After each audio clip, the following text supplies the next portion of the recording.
Thank you very much, the HAQ GR Band.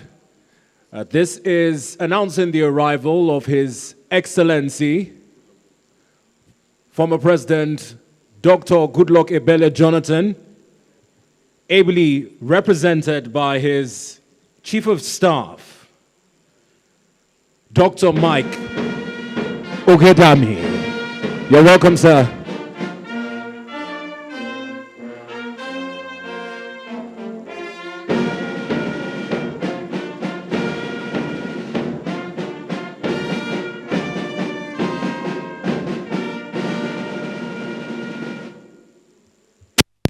Welcome, Your Excellency, sir.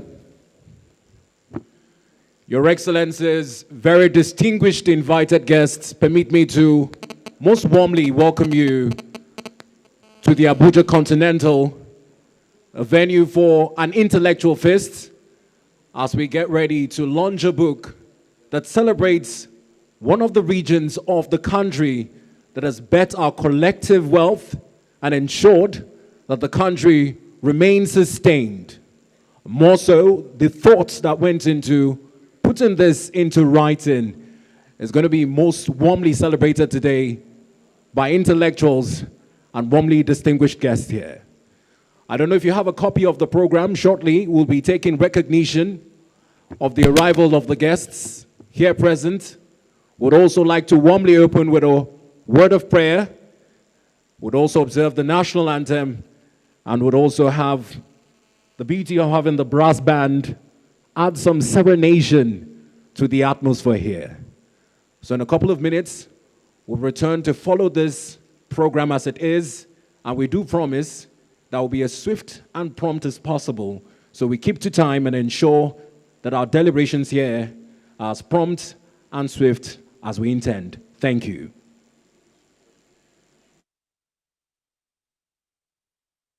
With your kind permission, Your Excellencies, distinguished invited guests, would now be upstanding as we take the national anthem of the Federal Republic of Nigeria. Nigeria, we hail thee, as led by the brass band. Thank you.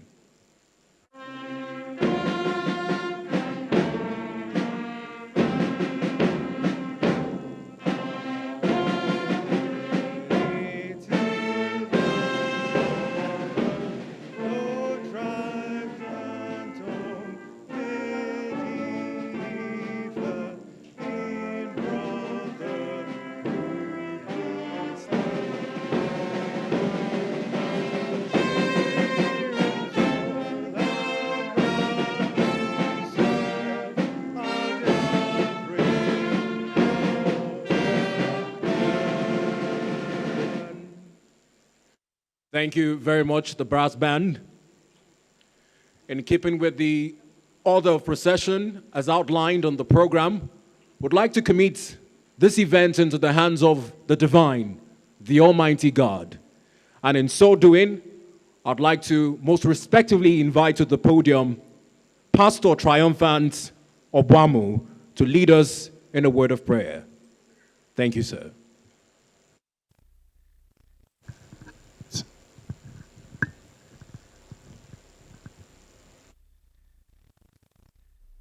Without prejudice to the ongoing protocol, may we rise on our feet as we commit this program to the Lord. We fix dates, but God keeps dates. Heavenly Father, we are gathered here in gratitude and great expectation as we unveil the hidden treasure, a reflection of Deacon Chris's journey to unearth wisdom, faith, and purpose. Grant us the heart to seek the unseen gems in this mandate. We ask for your presence. We ask that you be with all the procedures today. And we ask that you bless this moment, the author, and the labor of all who share in this light. May this book ignite transformation, draw us closer to you, and reveal the treasures available for sustainable productivity, profitability of this great nation in selfless service to humanity. We decree this meeting open right now in the name of God the Father and of the Son and of the Holy Spirit. And everyone that believes, let's shout it loud, amen. Amen. Welcome. Please take your... Thank you very much, Pastor Triumphant. Your Excellencies, very distinguished invited guests, would like at this point in time to warmly acknowledge the presence of dignitaries here present in our midst. As much as we celebrate and acknowledge everyone here in the hall, we'll do our best to go through the lineup of names of great men who have etched their marks in history in their contribution to our great nation, Nigeria. And I'd like to crave your indulgence, if your hands are not too busy, to please, at the recognition of each dignitary, give them a resounding round of applause. Well, once again, I'd like to acknowledge here in our midst the presence of His Excellency, former President Dr. Goodluck Ebele Jonathan, here represented by his Chief of Staff, His Excellency Dr. Mike Ogiadami, here present. Please, if your hands are not too busy, give him a resounding round of applause. Your Excellency, you're welcome, sir. In the same vein, I'd like to warmly recognize the presence of the chairman of this occasion, Major General Omar Sanda Nwachukwu, CFR, MNI, former Minister of the Ministry of Foreign Affairs, Federal Republic of Nigeria. Please, a resounding round of applause for him. I'd like to also recognize the keynote speaker and the book reviewer, representative of Professor Mike Ozekhome, SANCONOFR, here in our midst. Please, sir, if you're here, please signal. As soon as I get your details, I'll do well to revisit it and recognize you. Professor Ezekiel Agbalagba, you're welcome, sir. Duly recognized. In keeping with more recognitions, I'd like to warmly recognize here in our midst Honorable Barrister Ishaka Mohammed, former Chief Whip and a parliamentary member of the 6th National Assembly. If you're here present, sir, please indicate. We do expect his arrival anytime soon and would revisit this recognition. Also arriving and not too late, but right on time to take his seat next to the guest of the occasion is Professor Jerry Ghana. You're warmly recognized, sir. You're welcome, sir. Please, a round of applause for him. At this point in time, I'd like to, in the same vein, warmly recognize the presence of Barrister Olumide Akpata, who became one of the very first non-senior advocates of Nigeria in 28 years to be the president of the Nigerian Bar Association. Please, a resounding round of applause for him. And of course, most recently, the Labour Party governorship candidate in the Edo 2024 elections as well. At this point in time, I'd like to also recognize the presence of Honorable Basi Ekefere of Pandev here in our midst as well. You're warmly recognized, sir. Please, a resounding round of applause for him. I'd like to recognize Dr. Olgay Sevestovnov, the MD, CEO of Ruskiji Aluminji Nigeria Limited. Please, a round of applause for Doctor. You're welcome, sir. Thanks for finding the time to join us. At this point, I'd also like to recognize the presence of Prince Adewale Adebayo Esquire, SDP presidential candidate in the 2023 general elections. Please, a round of applause for him, sir. You're most welcome, sir. I also like to recognize Senator Nanedi Usman, the interim national chairman of the Labour Party, here represented by Dr. Ken Osogwa. Please, a round of applause. Doctor, you're welcome. Thanks for finding time to join us. In the same vein, I'd also like to recognize Olorungun Dr. Peter Igo, MFR, President, Urobo Leadership Forum. He is a veteran broadcaster, and the Cockcrow at Dawn, and other iconic Nigerian productions. Please, a round of applause for him. You're welcome, sir. Thanks for finding time to join us. At this point in time, as the names keep coming, would do well to recognize them. But at this point, more or less celebrating the reason why we're gathered here. The man who taught it wise to put pen to paper by inspiration and has drawn us on a day like this to gather here to celebrate a book which intends to change the narrative at a time when there are different narratives both on the international scenes in Nigeria as well. It's been quite a heated time. You go on social media or even watch the news and it breaks your heart. Rarely do people find times to tell these stories that remind us of our collective wealth and the warmth of our people, particularly in the Niger Delta, with a lot of narratives about the region in itself, misrepresenting the facts of the potential of the region and the wealth of knowledge and individuals who come from that region. At this point in time, I think it is you that we give a resounding round of applause to the deacon and his wife, who are seated together, a beautiful couple I so much admire. Please, a resounding round of applause for the founder of the Iyovwaye Foundation, Deacon Chris and Deaconess Larry Iyovwaye. You're most respectfully recognized. Thank you very much. At this point in time, I'd also like to recognize a man in a state which, for the most part of my early life and education, I grew up admiring him for his leadership role and activism in some sorts. Please, he's served in different roles, and most recently, also re-engineering the love of young persons for sports in Nigeria. Please, at this point in time, I'd like us to recognize His Excellency Solomon Lalong. Please, a round of applause for him, sir. You're most respectfully welcome, sir. In keeping with the order of programs, as we have more distinguished guests, we'll do well to recognize them. In keeping with tradition of the Abuja Continental, it is pertinent that we remind you of these safety protocols and coming forward to walk us through the need to observe safety and be aware of our emergency exits in the event of any unlikely events which we pray against is the safety marshal here, Saleh, who comes up on stage to walk us through the safety protocols. Mr. Saleh, you're welcome, sir. Thank you. Good morning, ladies and gentlemen. You're welcome to Abuja Continental Hotel. My name is Saleh Mohammed. I'm the hotel safety manager. For your safety and security, the management deemed it necessary to tell you the protocols as regards the use of the hall, so that from beginning till the end of the program, we will not record any incident. However, before I go further, if there's a need for you to use the convenience, it is very easy to locate. You can just walk out through this entrance door, or if you are walking out from the other door, you need to turn to the left. As you proceed, at the end there you see a fire extinguisher hanging red in color.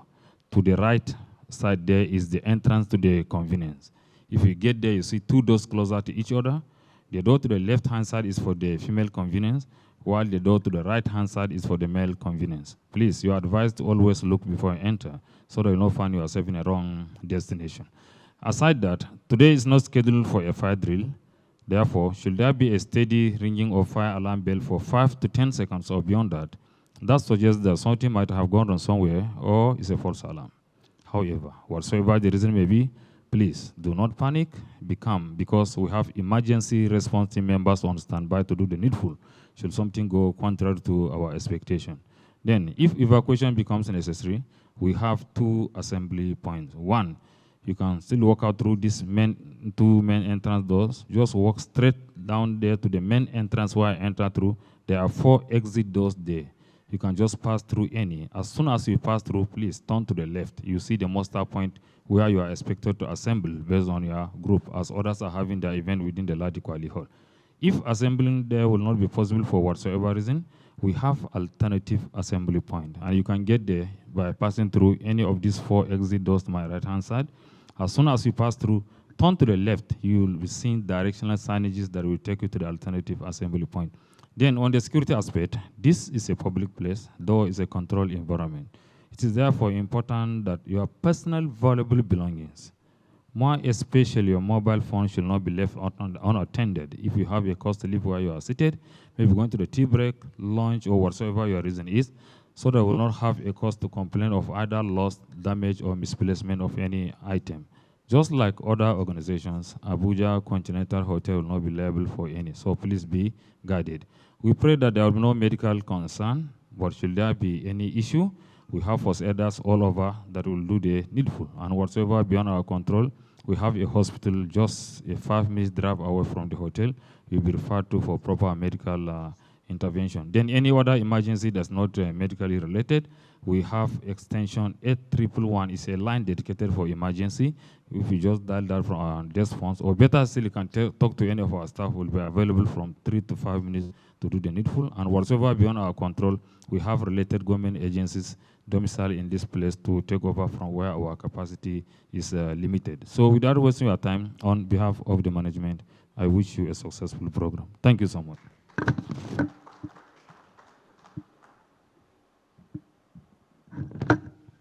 Well, thank you very much, Mr. Saleh. I hope those were not too cumbersome to remember. Safety is paramount, and we ensure that we have an awesome time here as we celebrate the reason why we're here. In keeping with a few more recognitions before we take the next item on the program, I'd like to most respectfully recognize the presence of veteran Olawole Okuni, National Secretary, the Patriots, headed by His Excellency Emeka Anyokwu. Please, a round of applause. You're welcome. Thanks for joining us, sir. In the same vein, I'd like to warmly recognize the presence of Prince Collins Iselemo, here present in our midst. Please, a round of applause for him, Prince. You're welcome, sir. In the same vein, I'd like to also most warmly recognize the presence of Rotarian Engineer Chisom, here present. Please, a resounding round of applause for Rotarian Engineer Chisom. You're welcome. Thanks for joining us.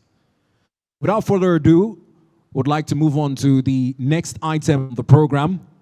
And to do us the honors of a welcome address, I'd like to most respectfully invite the representative of DCI Foundation. And if you're wondering what DCI is, it is the Deacon Chris Iyovwaye Foundation, here represented by Ejiro Ernest Ofoye Esquire. Please, a round of applause for him as he comes forward for the welcome address. Your Excellency, Dr. Goodluck Ebele Jonathan, GCON, GCFR, humbly represented by His Excellency, Dr. Mike Ogiadome, his Chief of Staff, the Chairman of this occasion, Major General Omar Sanda Nwachukwu, CFR MNI, former Minister of Foreign Affairs, Federal Republic of Nigeria, Professor Ezekiel Agbalagba, Vice Chancellor of Federal University of Petroleum Resources, Ephraim, representing Professor Mike Agbedor, Ozekhome, Senior Advocate of Nigeria. Distinguished guests, senior government officials, captains of industry, members of the diplomatic corps, members of the academia, the media, ladies and gentlemen. On behalf of the Deacon Chris Iyovwaye Foundation, I warmly welcome you all to this historic and intellectually significant occasion.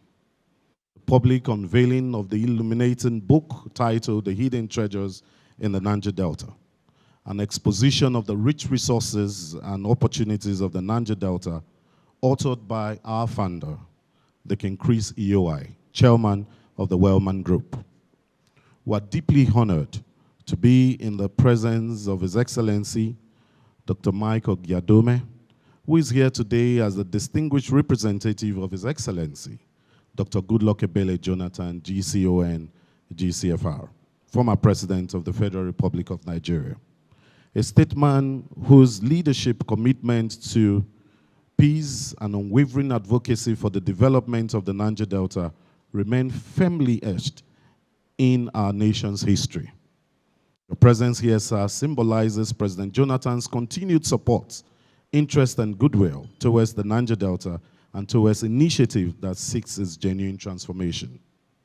We are equally privileged to have as chairman of this occasion Major General Omar Sanda Nwachukwu, CFR MNI, a highly respected national figure, former Minister of Foreign Affairs, an astute administrator, and an exemplary patriot, whose life of service continues to inspire the Nigerian nation.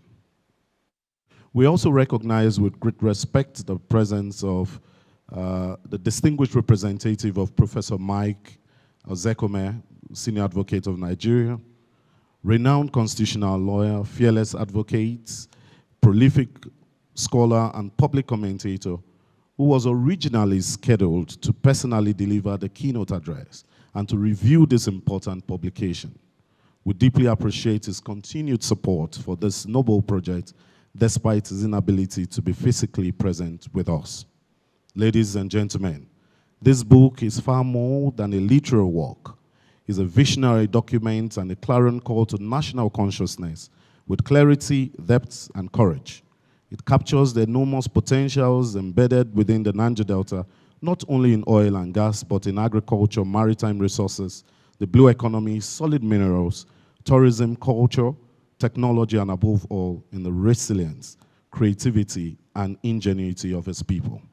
For many decades, the Niger Delta has too often been defined by struggles, environmental challenges, infrastructural deficits, and social economic agitation. However, this book boldly shifts the narrative. The hidden treasures in the Niger Delta repositions the region as a land of boundless opportunities, innovation, cultural abundance, and strategic economic relevance. A region capable of becoming a cornerstone for Nigerian sustainable development if properly harnessed, responsibly managed, and inclusively developed. The author, Deacon Chris Iyovwaye, through his life's work in marine logistics and entrepreneurship, community empowerment, youth development, and humanitarian service, has not merely written a book.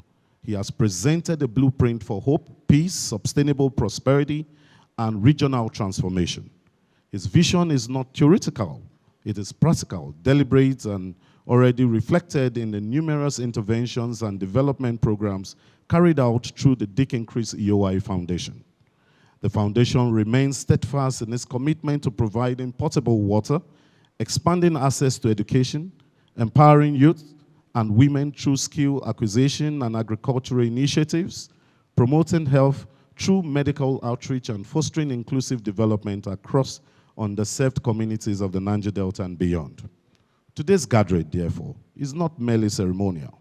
It is a convergence of leadership policy, scholarship, investment, and vision. It's a call to government at all levels, development partners, private investors, civil society organizations, the academia, and the international community to see the Niger Delta not as a problem to be managed, but as a promise to be fulfilled and a treasure to be responsibly developed for present and future generations. Distinguished ladies and gentlemen, we sincerely thank you for honoring this invitation and for your standing in solidarity with the noble message and vision enshrined in this publication. Your presence here today is a powerful endorsement of the author, the DCI Foundation, and the enduring importance of the Niger Delta to peace, stability, prosperity of Nigeria. As this remarkable work is unveiled today, may it inspire policy reforms, stimulate intellectual discourse, attract responsible and sustainable investment, and empower a new generation of Niger Delta leaders who will transform opportunity into lasting legacy. Once again, on behalf of the Deacon Chris Iyovwaye Foundation, I warmly welcome you all and wish us a highly successful, impactful, and memorable program. Thank you all, and God bless you.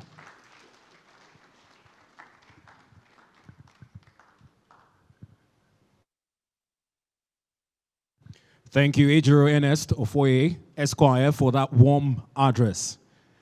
In keeping with the duty saddled on me, it's also pertinent that I most respectfully introduce myself, because it would be rude to serve as the master of ceremony without introducing myself. A young boy, like I said earlier, that watched a lot of the dignitaries seated in front of me here with the aspiration that someday I'd rise to become like one of them, but more so inspired by their leadership. My name is Beto Brian. I'm a broadcaster with the Advocate Broadcasting Network, and with your kind permission and privilege, the Master of Ceremony for today. Thank you very much. In keeping with more recognitions, I'd like to warmly recognize Ambassador Farmer Harirat Ladi Suleiman Yakubu, aka Mama Coconut, President, Doubletree Group. Please, a resounding round of applause for Ambassador Farmer Harirat Ladi Suleiman Yakubu. You're welcome, Ma.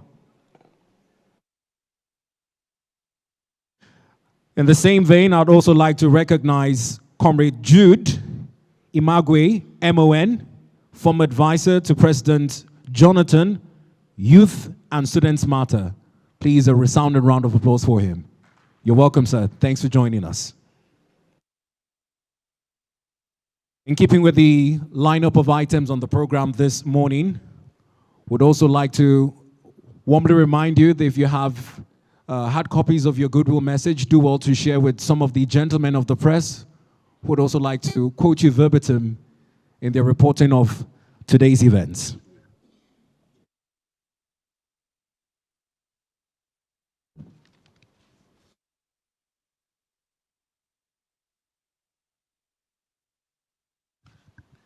To do us the honors of breaking the ice and taking the podium for the first of many goodwill messages to be delivered here this morning, I'd like to warmly invite Barrister Olumide Akpata, the one who in 28 years broke the jinx of having a non-senior advocate of Nigeria heading the Nigerian Bar Association, currently senior partner and head of the Corporate and Commercial Practice Group of Templars, and most recently, Labour Party's governorship candidate in the Edo 2024 election. With your kind permission and honor, sir, please do us the honor of breaking the ice and delivering the first goodwill message this morning. Please, a resounding round of applause. Don't stop clapping up until he gets here on the podium. Thank you.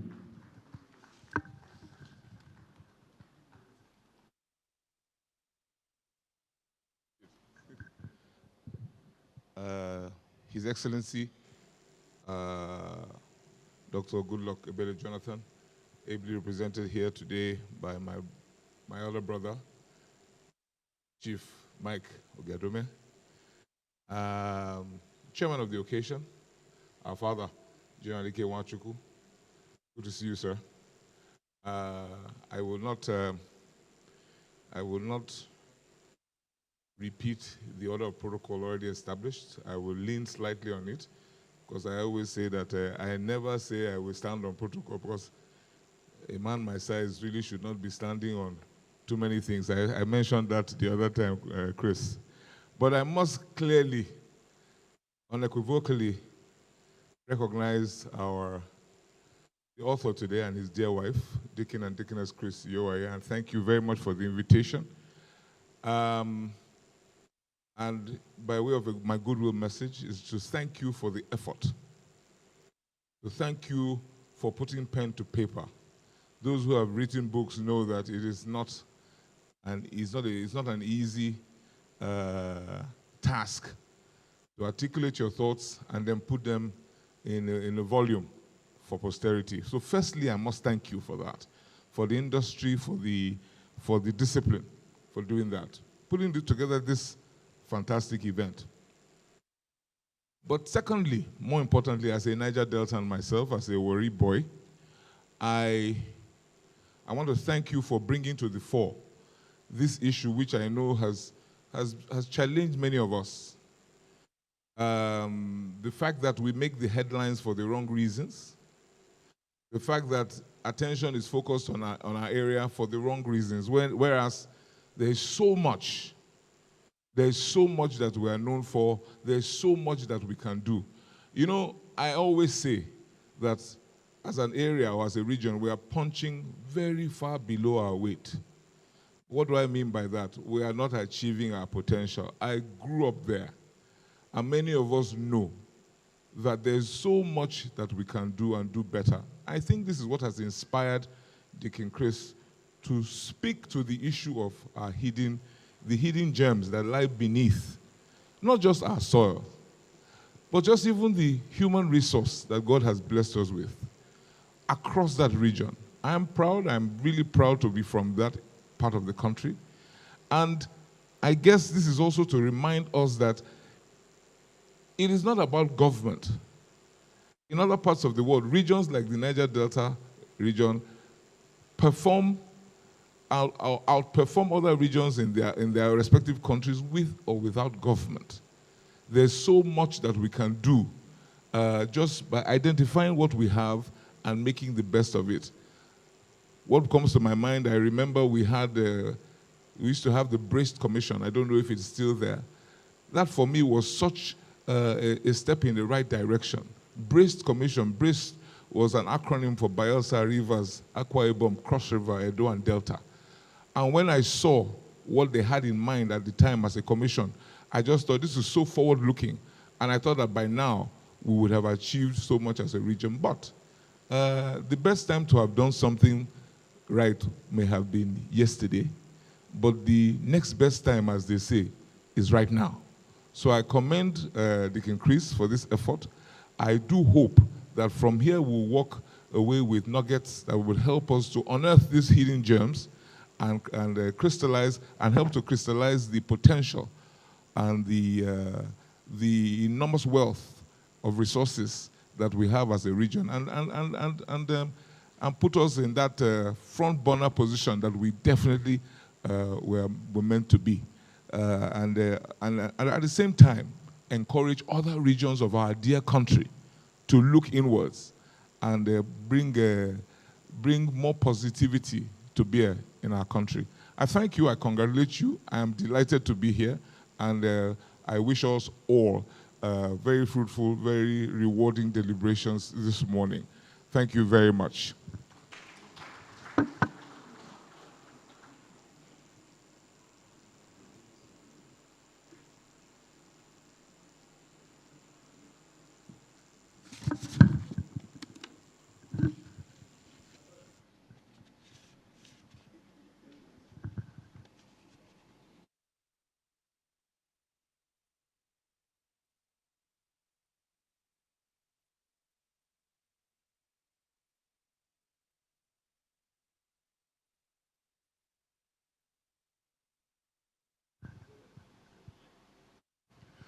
Well, thank you very much, Your Excellencies, very distinguished ladies and gentlemen.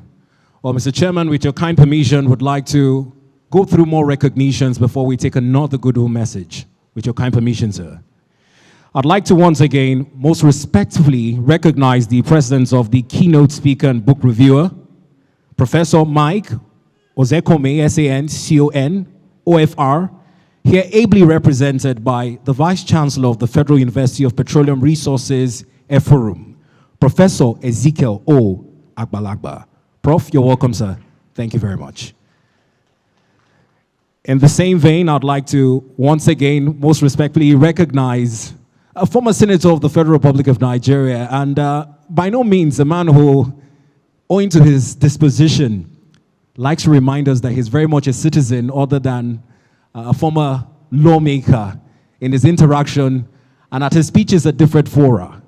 I'd like to most respectfully recognize Professor Jerry Ghana, who is not here alone, but he's also here with his son, who is currently a member of the House of Representatives. I'd like to extend this warm recognition to Honorable Joshua Ghana, also in our midst. Please, a resounding round of applause for him. A most resounding round of applause. It's by no means fit to have the father and his progeny here, who is following in your steps, sir. I know you must be very proud. Well, in the same vein, I'd like to also take another recognition, but this time father and son are not in the building, but the son is ably representing his father. I'd like to most warmly recognize Dr. Bolanle Mimiko, representing his father, the former governor of Ondo State, Dr. Olusegun Mimiko. Please, a resounding round of applause for Dr. Bolanle Mimiko. You're welcome, sir. And where we have a lot of advocacy that we have reserved seats for women. I don't know if this will translate when we formally get the yearnings for the creation of an Anyoma state. But here we have in our midst The ladies in red, so beautifully adorned in their headgears, seated over there to my left, the Anyoma Women Forum Worldwide. Please, a resounding round of applause for them. You're welcome. Most respectfully recognized. In keeping with more goodwill messages now, before we take any further recognitions of our esteemed guests here in our midst, I'd like to revisit the lineup of names I have with me. The next person to be invited to the podium to deliver a goodwill message is Professor Chris Iyovwaye, the former President General Isoko Development Union, Delta State. Please, a resounding round of applause as Prof makes his way to the podium. Please, we can do better. Let's keep clapping. Apologies. Let me infect that correction now that I have him here with me. Most times when information gets relayed to you as the MC, these mistakes are bound to happen. He's not the former. God forbid that I retire him from his position. Please, he is the current president of the Isoko Development Union. Prof, apologies, please. Thank you, sir. Thank you very much. Your Excellency, President Goodluck Ebele Jonathan, ably represented by our very dear uncle here, Chief Ogiadome. Let me go by what my dear brother has just said. Let me lean on the existing protocols, even though I don't have enough weight as himself. Let me say that today is a wonderful day for the people of the Niger Delta, then the Federal Republic of Nigeria. My dear brother, Deacon Chris, I think because of the title you carry as Deacon, I want to believe that oftentimes you have the anointing to take us in a new direction. Yes. At a time, you were able to muster the courage to give a new birth to the Isoko-Rubo relationship. And we've been enjoying a whole lot from that. Today, here again, you've been able to draw our attention to something new. The major focus as far as the Niger Delta discourse is concerned is just about oil. But because you're always inspired from the above, you've been able to draw our attention to the fact that in the Niger Delta, there is more than oil. For every young Niger Deltan here today, on behalf of all of them, I want to thank you very much that while we were thinking that our militancy revolves around just oil discourse, good enough, Mr. President has been able to give us a portfolio in relation to the blue economy. And here you are, attention has been drawn to that massively as far as that book is concerned. There are several areas you've been able to provoke the fact that within the Niger Delta, entrepreneurship should be a way of life. That is what this book holds for us.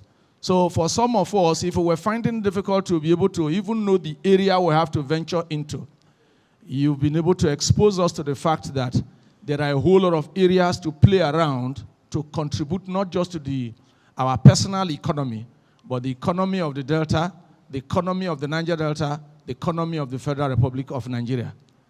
You've done so well. You've been able to rechannel our thoughts, and we can't do more than to tell you we thank you very, very much for all that you've been doing for us within the Niger Delta and Nigeria by extension. Thank you very much.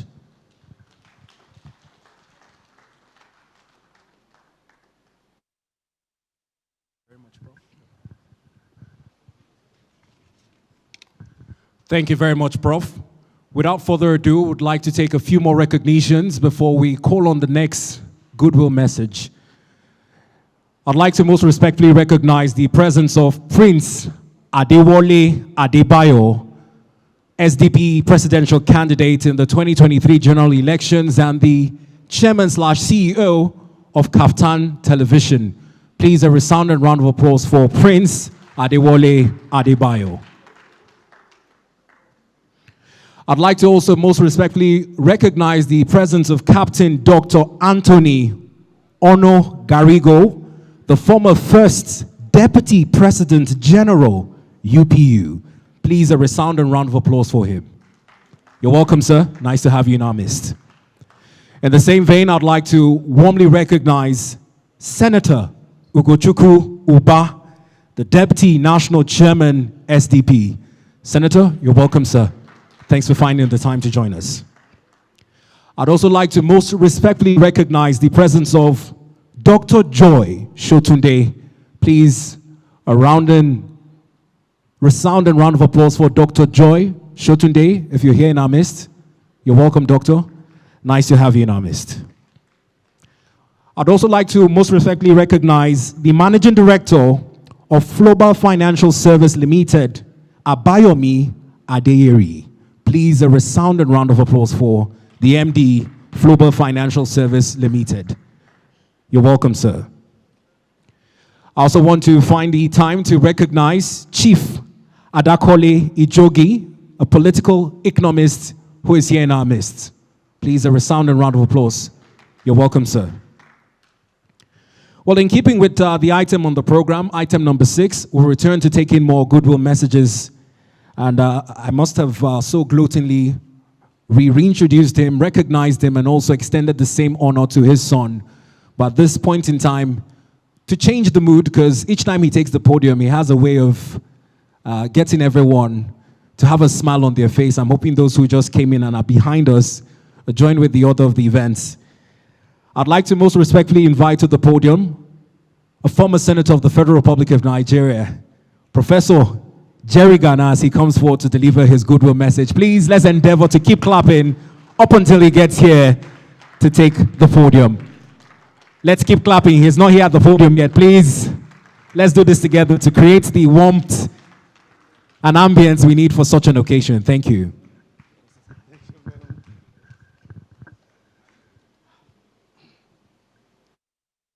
Your Excellency, former President of the Federal Republic of Nigeria, President Goodluck, Ebele Jonathan here, represented by our very, very dear His Excellency, Chief Mike Ogadome, the very distinguished chairman of this very important occasion, one of the finest foreign ministers Nigeria produced.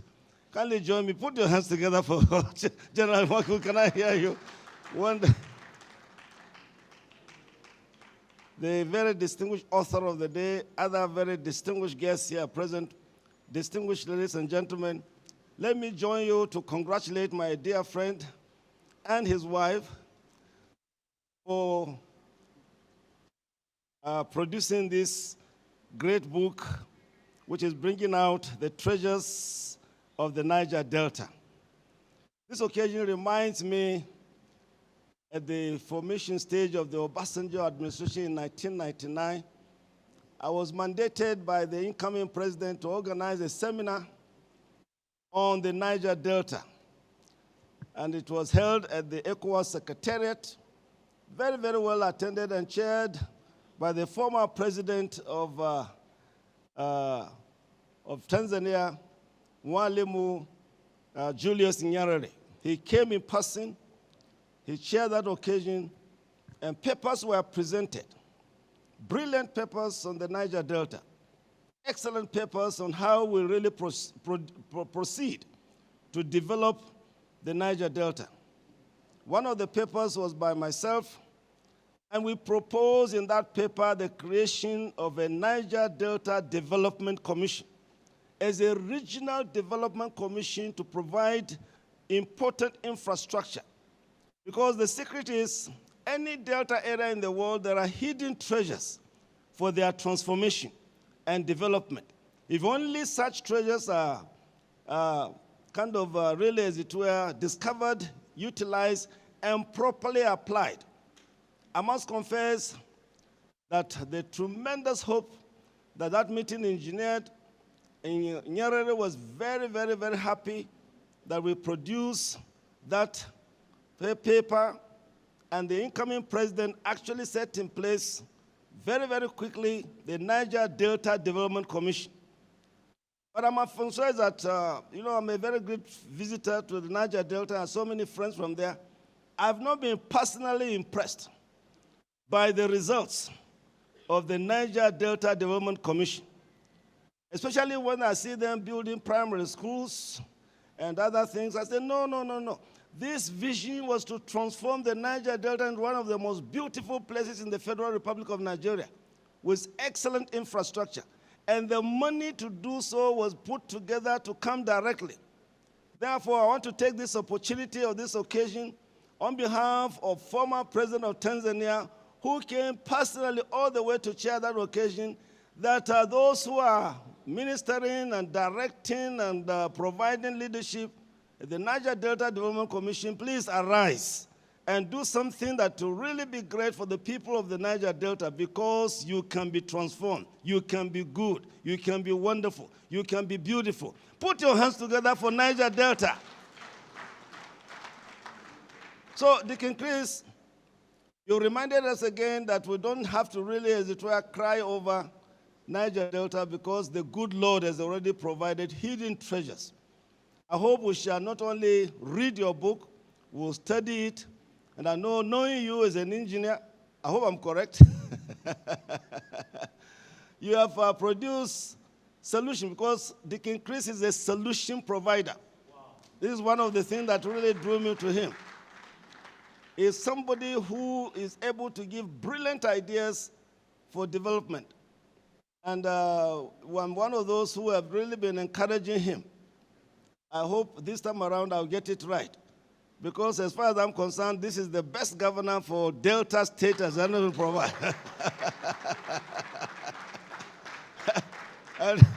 and I'll keep drumming it until our people in Delta arise and listen to the Mamsa, because you see, in Mamsa, I want that whatever you're given to do, you do it well. And I know that Deacon Chris, if you are given the mandate to govern Delta, you will govern well. I know you do it. Kindly join me. Put your hands together again for him now. Mr. Chairman, sir, we thank you very much for finding the time to be here. You are so busy. In fact, I told him that we'll generally be able to find the time, but you are here. You are here on time.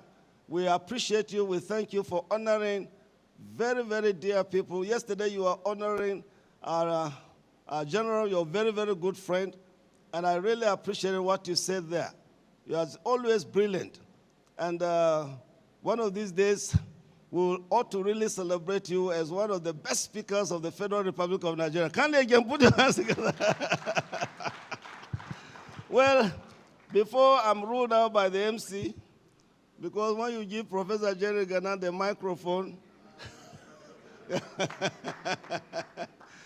you stand the trouble. So I want to thank you very much. I'm very delighted to be here. I know that it will be a good occasion, because our good friend, the special guest of honor, although he has traveled, he's being represented by one of his best friends, the Chief of Staff, and I hope you are preparing.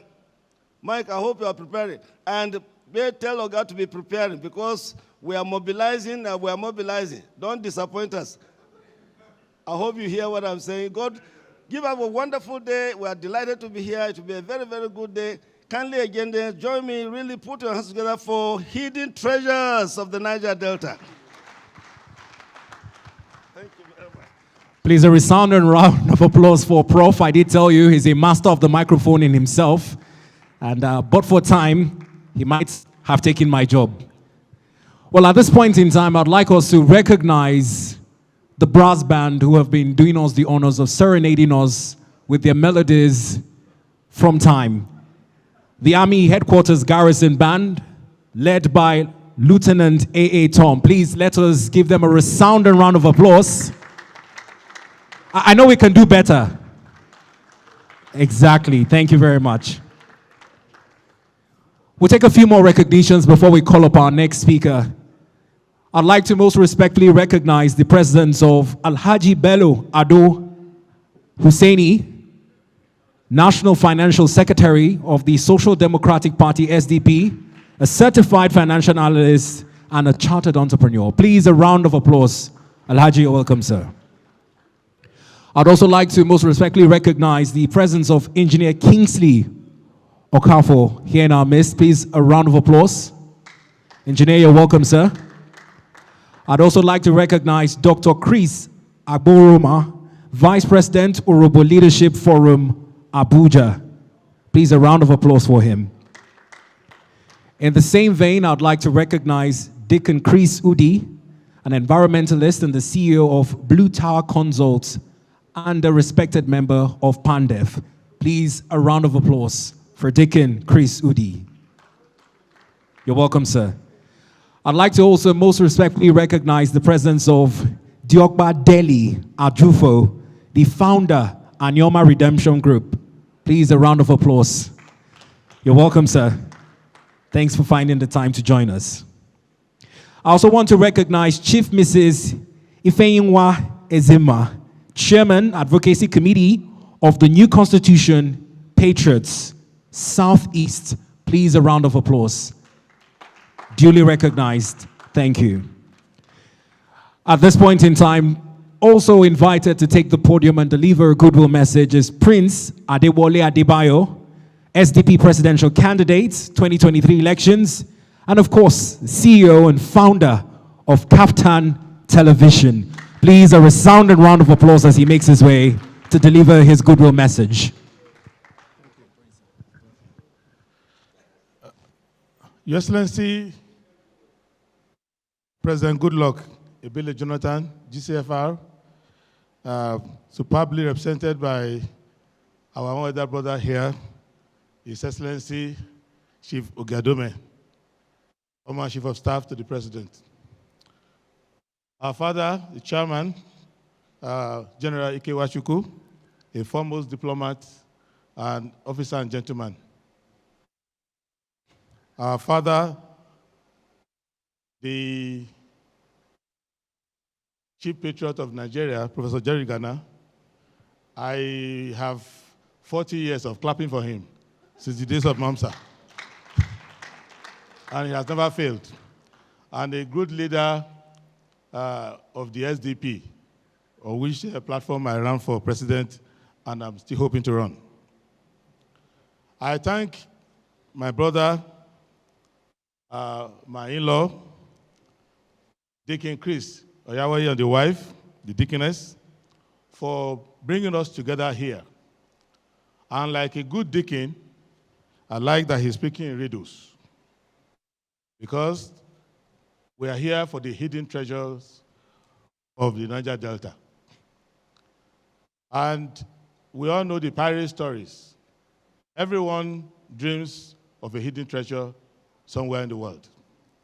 And Niger Delta has proven over time to be a hidden treasure for the world. That is why we have Nigeria. If there was no Niger Delta, no one would come here looking to create a Nigeria. Now, a hidden treasure is one which requires effort, because you have to dig for it. And that is why it remains hidden, and entrepreneurs and adventurers look for it. Of course, to a blind person also, every treasure is hidden because the person is blind. And it may be that some of the treasure in the Niger Delta is hidden because we've had blind leadership over time. But with a little enterprise and endeavor, you will see that every part of the Niger Delta is teeming with human, material, surface, liquid, solid, semi-solid, gaseous resources. That if you are in the Niger Delta, it will be an oxymoron to say you are poor. It is impossible to be poor in that paradise. And Niger Delta, any literature that guides us to find this hidden treasure is a very good indicator of the possibility for us in this generation to solve our problems. And my own contribution is that there are 3 ways to find a hidden treasure in the Niger Delta: individually, communally, and governmentally. And it is possible, because I come from a family that has 100-year experience in making fortunes out of Niger Delta. Most of my uncles and aunties were born there. My mother's father lived there, and they served in many capacities and made fortunes. That is why we're always grateful to the Niger Delta. For me personally, I went to Niger Delta and I found my own fortune because I married my wife from Niger Delta. And my life has turned for the best since that time. So I will say to my in-laws, me go.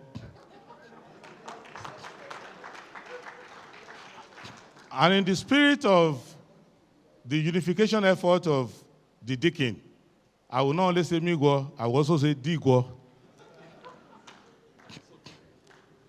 Now, to take ourselves seriously, we need to understand that God put this country in this form so that man has no excuse to blame divinity for our crisis. There is nothing that you will find in this book that within 2 minutes of entry to Niger Delta, you will not find on the ground. The wealth of Niger Delta is 18 times all the productivity of America since 1776 to date. The Niger Delta has 18 times more resources than everything in the United States of America, everything they've achieved in the last 250-something years is 1/18 of what is immediately available in Niger Delta. So you will understand why we are very easy to be rescued. People who want to rescue us know that we have all these things. What we need to do is to understand that Deacon and people like him are sent to us as prophets in our time to remind us that a leadership or a generation that is consumed by appropriating surface wealth, farming out the country to foreign enterprise, and collecting rent and making big men and big women out of themselves. They are not the shepherd that the Lord has sent to this land. That this generation, we have to turn away from that. From the areas of the times on Royal Niger Company, to the struggle we had with the oil rivers trade, to the German discovery of hydrocarbon and our discovery of it in Oloibiri, because until 1956, oil too, which is now our trademark, used to be a hidden treasure. And there are other hidden treasures there, and I'm happy that the greatest hidden treasure you will find out of Niger Delta is the human being that is there. And not only the human beings as individuals, because of the planktons and all the other environmental resources available, the people of Niger Delta are extremely brilliant. That's why I also find them extremely comical and jocular. But the culture is also good. They are very hospitable, very kind, and they form the glue with which you can gum together a country. And I thank Deacon for inviting me here, and I will not abuse the privilege by holding the microphone hostage. But I will say this, that there is no politics you can do in Nigeria that does not have the contribution of Niger Delta in it. From the First Republic, when the action group started, it was the Niger Delta that provided the resources for Awolowo to be able to boost the action group. Until the end, you will see that many leaders of Niger Delta are very prominent in that movement. Zeke's story is not complete without my grandfather-in-law, Chief Okotiebo, and the contribution they made. And even the Northern People's Congress realized that Dapabriye of Niger Delta would be a best partner to have. And anybody who has run for president the last 26 years knows that if you don't have friends in Niger Delta, your journey will be cut short. Because they are generous with the resources for the country. Individually, they are also generous in dealing. So I will say in conclusion that what is true of Niger Delta is true of the rest of Nigeria. There is no square inch of Nigeria that does not have hidden treasure. So today, we are talking about Niger Delta, but it's a metaphor for the entire country. And I will leave you with one thing that is clear, that the greatest treasure Nigeria has is faith in God and love for ourselves. And nothing will separate us. Nigeria is a going concern, and a good leadership is coming out to show this generation and to convince General Nwachukwu that he did not risk his life for nothing during the Civil War. We know what you did to keep us here, and we will not disappoint that generation. Thank you very much, and God bless Nigeria.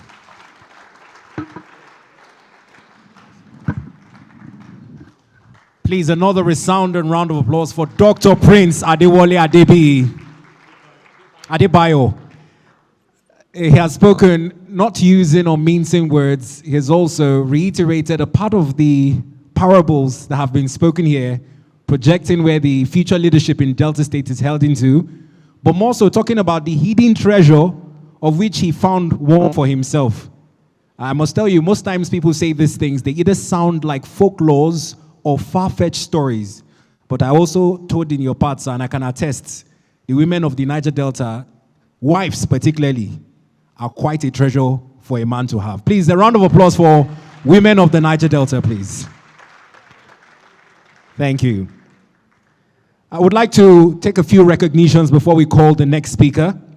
I'd like to warmly recognize the presence of Engineer DB Gambo, the National Coordinator of Community Structured Foundation for Good Governance. Please, a round of applause for Engineer DB Gambo. You're welcome, sir. He's not alone. He's also with his colleague, Dr. Bako Nanzing, North Central / Middle Belt Coordinator, CSF, Nigeria. Please, a round of applause for him. You're welcome, sir. Nice to have you.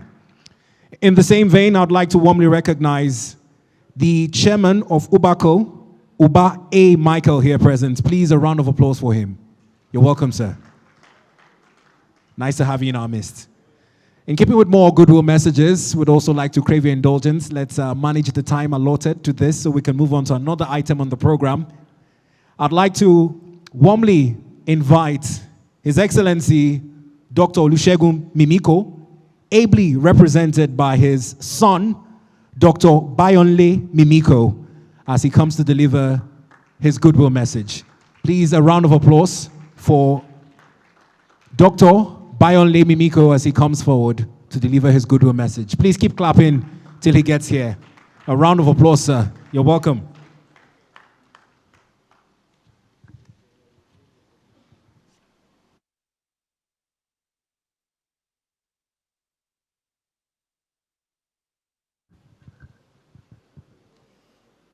Good morning, Excellencies, distinguished ladies and gentlemen. I bring very warm greetings from His Excellency, Dr. Olusegun Mimiko. Unfortunately, he can't be here today, but he has mandated me to come and deliver his goodwill message to you and the book. He will reach out to you personally at a more convenient time. Thank you very much.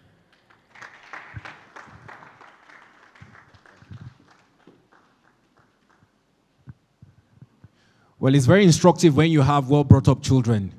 They deliver the message as their parents send them. They don't add, they don't subtract. Please, a round of applause for him. He kept it very brief. Just as Daddy said, I will reach out to him, and he delivered it. Thank you for keeping time. Please, in keeping with more goodwill messages, I'd like to warmly invite the next speaker to take the podium, the Managing Director of Global Financial Service Limited, Chief Abayomi Adeyeri. You're welcome, sir. Please, would at this point in time crave your indulgence to come forward and deliver your goodwill message. Please, a round of applause for him as he comes forward.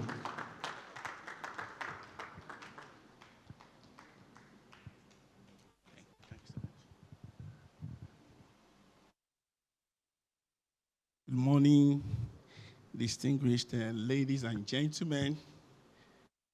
As much as I would like to rest on existing protocols, I must recognize the presence of our former president, His Excellency Goodluck Ebele Jonathan, ably represented by his Chief of Staff, Chief Ogajiome. And I know Professor Jega so much, Even though I'm resting on this existing protocol, I must just recognize you, sir. Professor Jerry Ghana. You've been so wonderful. I was very young when you were master director. If you are managing director, you need to manage direct well. A manager, you must manage well. As a husband, you must husband well. You've been so wonderful. Thank you very much, sir. And Major General Nwachukwu, thank you for making Nigeria to stand up to today. And we shall continue to stand in Jesus' name. And I must recognize my pastor. You may not know I'm here. That's Pastor Trump Obama. Thank you very much for all the mega that you did in Warri.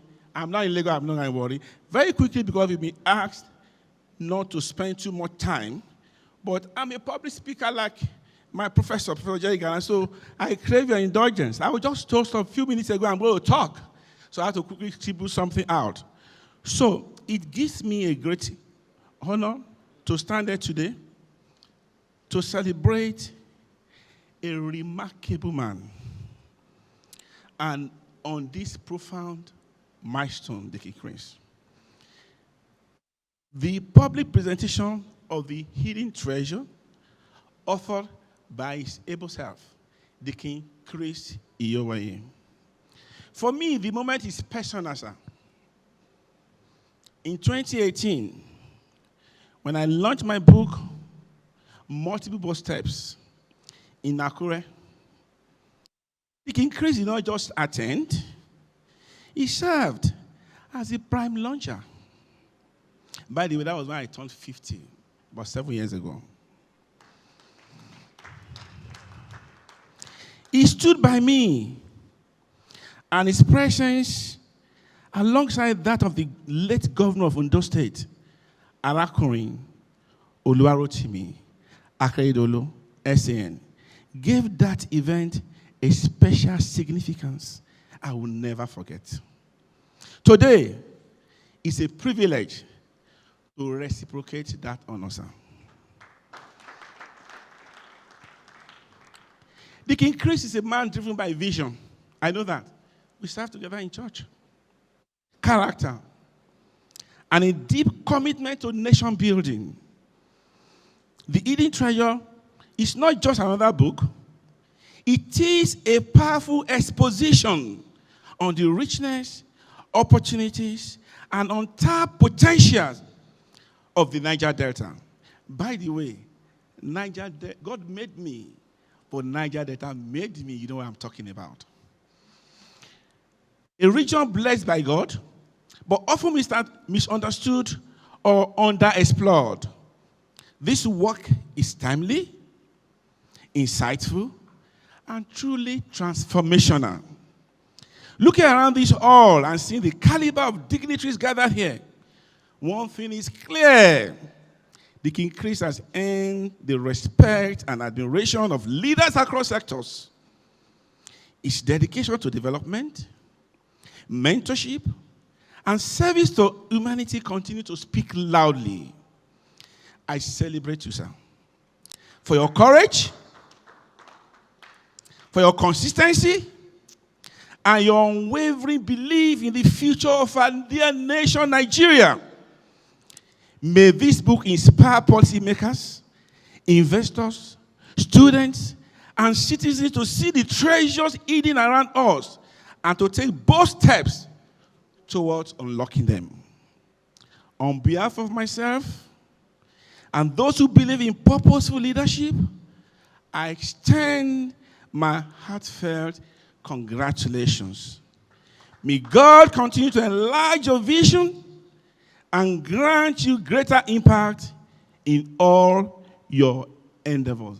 Thank you so much, Deacon Chris, for being by my side, for supporting my business, for being a good friend, for being a fantastic servant of God. God bless you, sir, and God bless everyone.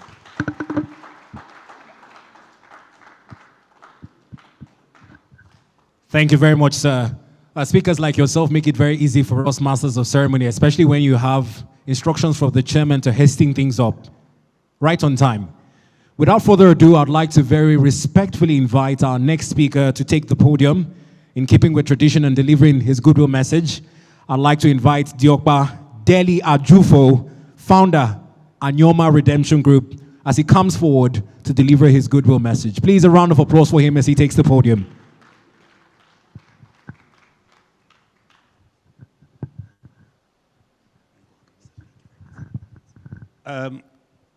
Good morning, good afternoon, everybody.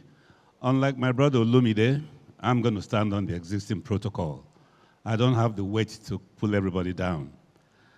But I will have to single out General Nwachukwu, my mentor. Remember, 68 years ago I met you, a dashing man. What can you say about the author? I insisted on being here because we talk about the hidden treasures of Niger Delta. I have listened to Chris make speeches. I have listened to him talk to people. 2 years ago at the Marriott Hotel in Heathrow Airport, he talked about investment in Nigeria. Deacon, why I tell you about Deacon Nwachukwu is that day you reminded me of him. Because when he was foreign minister, he talked about economic diplomacy. So, you recall, after your lecture, your hotel room was inundated by people who wished to invest not only in Niger Delta, but in Nigeria. And only a month ago, you repeated the same feat in Brussels. I've been getting feedbacks. I'm not going to talk about you. No. Everybody here knows Deacon Chris Iyovwaye, a kind, generous, wonderful man. But I stand on what Professor Jerry Gana said. You have a mission, young man. In this country, you have a mission. Yes, we have hidden treasures in Niger Delta. Chris, you are a hidden treasure. Come out and take charge. I rest my case. Thank you, everybody.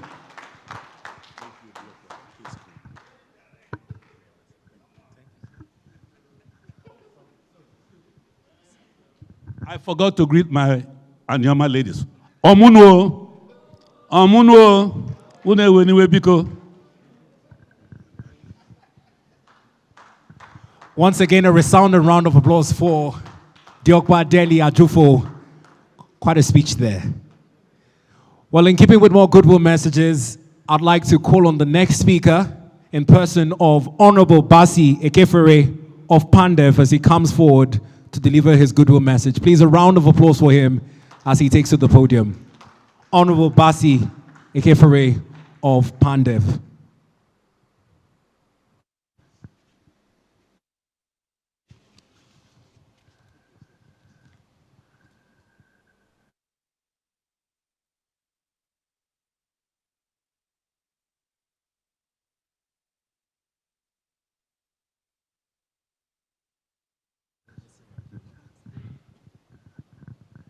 Your Excellency, sir, all of the protocols duly observed. I can see old friends around. My Chief of Staff, you're welcome, sir. Representative of former President of Nigeria. Actually, PANDEF, we all know, is the umbrella organization of all other organizations in Niger Delta. My name is Honorable Basi Ekefere from Cross River. I am the National Deputy Chairman, PANDEF. Unfortunately, my chairman, Ambassador Gali, is engaged. He's supposed to be in Undo later today, so he's going there. It's been, I've met Chris. I met Chris before the Patriots Summit, because I was coordinating the South-South position with regards to PANDEF, and he was the chairman of the South-South Patriots. And then we were talking together.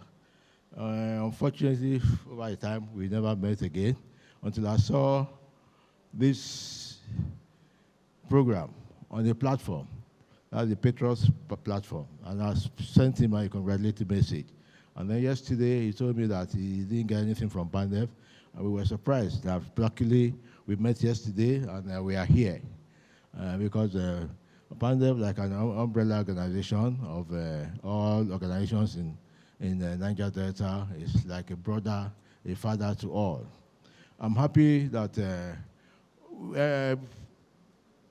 the former Labour candidates mentioned Brace Commission. Unfortunately, Brace Commission died. The governors that brought up Brace Commission, that's the Moke, the Duke Moke time, Obongata. Unfortunately, when the next set of governors came, they killed Brace Commission. Brace Commission was supposed to regulate all projects in South-South, so that if you have like a seaport in the Akwa Ibom, you will not have in Calabar, you will not have any other place. If you have a reference teaching hospital somewhere, it will be split up and they're fairly distributed structures. Unfortunately, he died, but Ambassador Kechi, luckily when we met with the southern governors, before these problems of movement here and there, we called the Brace Commission DG, Ambassador Kechi, and he was with us in Yenagoa, and they all promised that they'll bring back Brace Commission, so that whatever is going to happen, a situation you have proliferance of projects, duplication of projects all over. This state trying to do this, this state trying to do this. So we hope that Brace Commission will come on stream with this new South-South Development Commission. I've already told them that they have to work with Brace Commission. And the NDDC failed on that, and they have failed completely because you can't do projects anyhow. Let me not waste time. We are happy that we are here, and I need to congratulate Chris for putting this together. And I thank God that the weather is good, everything is good. Thank you very much, and God bless you all. Thank you very much, sir. Well, Your Excellency, very distinguished invited guests, would like to crave your indulgence. Because of time, we'll be taking our penultimate goodwill message at this moment, but there's still room for a lot of goodwill messages as time will permit going into the future. But for today's event, this is the penultimate one. And in keeping with the revelation people get, call it an inspiration of sorts, particularly when it's God-inspired, would like to call on Pastor Triumphant Obamo to conclude this long list of goodwill messages on the day. Please, a round of applause for him as he comes forward. Thank you.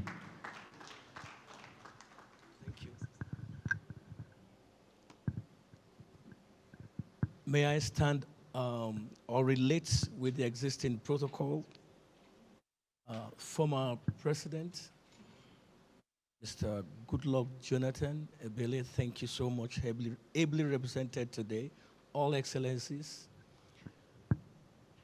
I'd like to say thank you for this opportunity on behalf of the body of Christ, of which I represent here today. We'd like to say thank you for putting your thoughts together to unveil what is available to get the obtainable. So much has been said today, I won't say more, but thank you for putting your thoughts together to unveil what is yet available to get the obtainable. This nation has everything it takes, not just to stand out, but to take the stage in global decisions, transformations.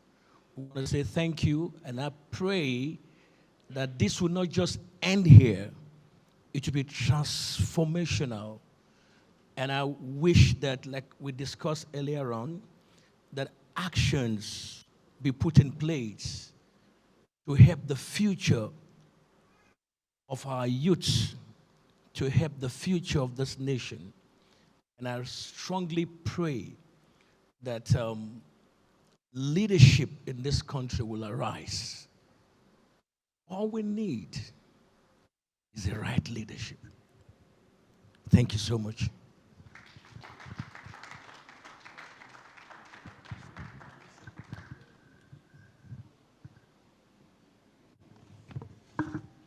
Emphasis on the right leadership, and you can also tie that to the prophecy as given by Professor Jerry Garner, or where the future leadership in Delta is headed to.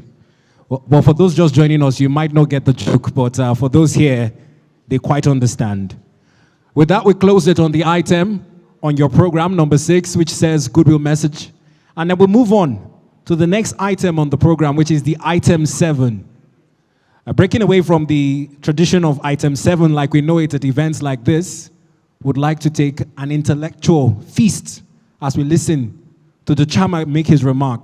But before the chairman makes his remark, he will be heralded by the serenations coming from the Army Headquarters Garrison Band, led by Lieutenant A.A. Tom, as they welcome him to the podium to make his remark. The chairman of the occasion, Major General E.K. Omar Sanda Nwachukwu, CFR, MNI, former Minister of Foreign Affairs of the Federal Republic of Nigeria.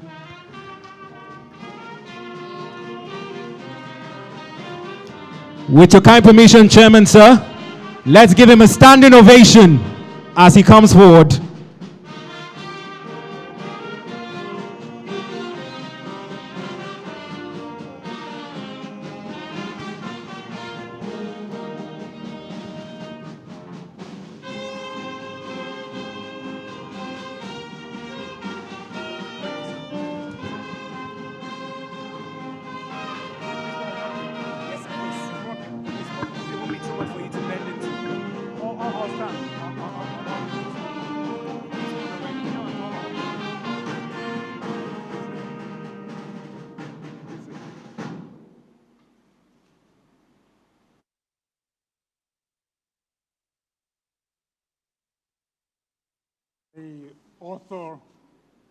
The author of the book,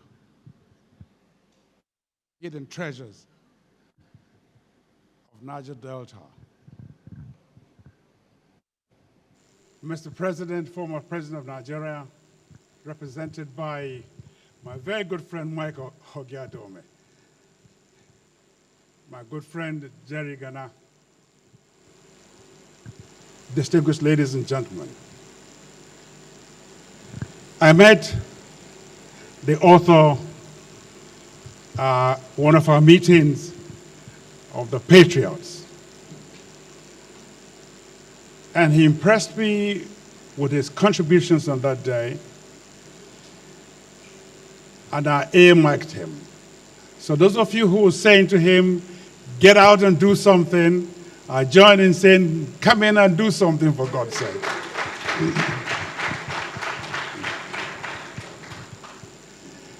We need in our country a new path to leadership. Anytime I attended any occasion, I hear people talk about leadership and leadership. When they finish, like the pastor did, they just withdraw and sit back and won't step out to join the band that will take us to the promised land. For as long as we're just talking about leadership, and none of you stepping out into that, into becoming leaders of our country, Nigeria will remain the way it is. So the challenge now is to this younger generation. Don't talk to me about leadership. Nigeria needs to come out, step out, and lead.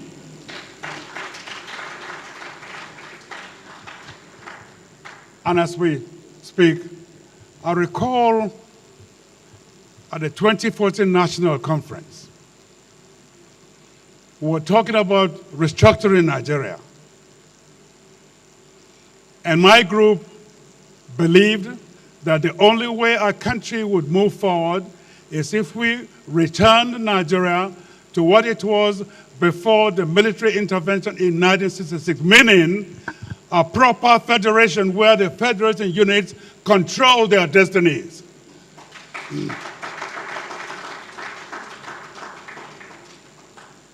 And at that conference, the Minister of Natural Resources or so, mineral resources, gave us a talk on the minerals in Nigeria.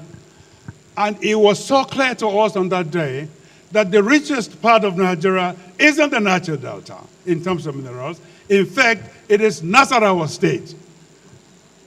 So if that's the case, and every other state in Nigeria, like my former presidential candidate said here, every part of Nigeria has enough resources to thrive. Therefore, we all can be as rich as Lagos State, or Kano State, or Akwa Ibom State. But within your own state, with what resources you have, you manage yourselves, and the quality of life in your place will just be as good as those in Lagos, or Kano, or Akwa Ibom State. Therefore, Nigerians, let's not be afraid to restructure. Let's not be afraid to restructure. Time and again, I say, for as long as we run the present 1999 Constitution, Nigeria will be held hostage. Development will not thrive as it ought to, because our people are not being allowed the freedom to develop at their own pace. Therefore, what you've just written, your book, underscores the point that it's not only oil, there are other resources, and they are bound in our country. So why wouldn't we all join hands and plead with the leadership of our country, the National Assembly, and so on, to allow a constitutional conference in which the peoples of Nigeria will jointly produce a constitution in which they can live with and thrive in. Some of you would say, well, aren't you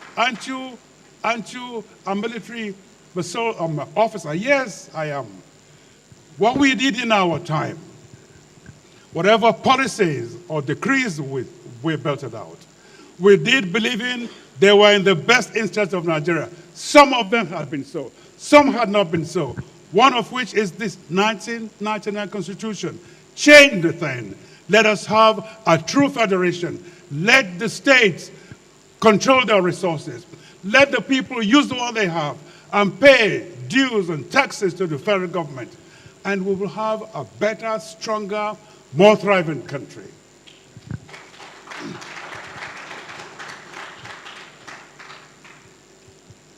Now, on the question of security in our country. Anytime I read or hear news that our soldiers have been killed and our children are being kidnapped and so on and so forth, I want to tell you, it's not because the Nigerian army or Nigerian soldiers are cowards, no. We showed how courageous we are in the Second World War. We did in Liberia. We did with our own country here. We retrieved Nigeria from breaking up between 66 and 1970. We were in Liberia. We were in Sierra Leone.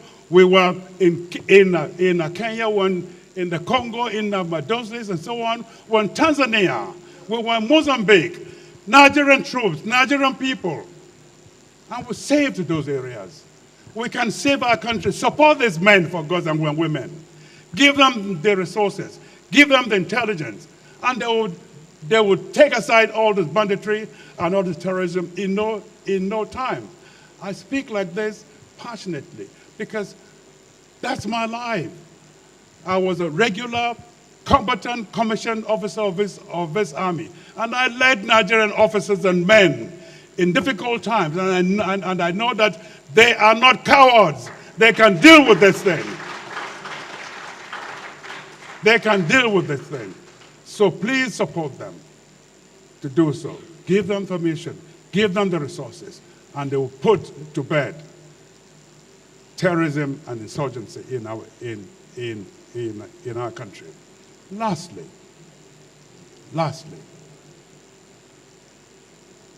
the author.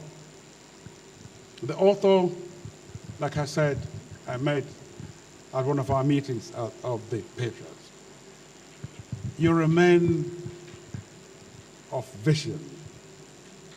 You're a man of style. You're a man of initiatives. You couldn't be all of those without your wife. I'm sure you know that. Between the two of you, at some point, discuss and see how you can come out in the next dispensation, at least begin from your state, to show that you can take that state over and take the state to much, much higher heights. And then people can then queue behind you to do the same in other places. Somebody must begin this crusade to salvage our country. And I believe you and those of your generation can salvage Nigeria. No other country can save us except ourselves. President Trump could well be doing what he's doing to help us, to save our country, but he can save Nigeria. But we Nigerians must save our country, with their support, of course. And God bless Nigeria.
That is indeed a resounding keynote address and a speech worthy of the chairman of today's occasion. Needless that I recap some of the pertinent issues he raised. He talked about the need to support the armed forces in their quest to protect the territorial integrity of Nigeria. And as a man who has served at different strata of leadership in Nigeria, former military governor in Imo State, Minister of Labor, Minister of Foreign Affairs as well, twice, and also led a significant transition into the civilian role in January of 1993, please, I think we need to give him another resounding round of applause for speaking truth to power. Your Excellencies, very distinguished invited guests, ladies and gentlemen, in keeping with the lineup on our program today, the next item on the program is about the reason why we're here. In my curiosity as a journalist, while speaking with the author on my TV program, I did my best to probe to find out what this 202-page book that has been dubbed a National Economic Compendium and a Strategic National Development Plan was about. The best I could get out of him was an insight as to why he placed Chapter 2 before Chapter 3. Chapter 2 speaking about the Niger Delta people, and Chapter 3 talking about the history of this oil that somewhat changed the fortunes of Nigeria. But in borrowing from the chairman, beyond the oil, we're now talking lithium in Nasarawa and other mineral resources littered across the length and breadth of Nigeria. At this point in time, I'd like to call on the book reviewer, Professor Mike Agbedor Abu, Ozekhome, S-A-N-C-O-N, ably represented by the Vice Chancellor of the Federal University of Petroleum Resources, Eforum, Professor Ezekiel O. Agbalagba, as he comes forward to give us more insights into this National Economic Compendium. Prof, the mic is yours, sir. Thank you very much, moderator and MC.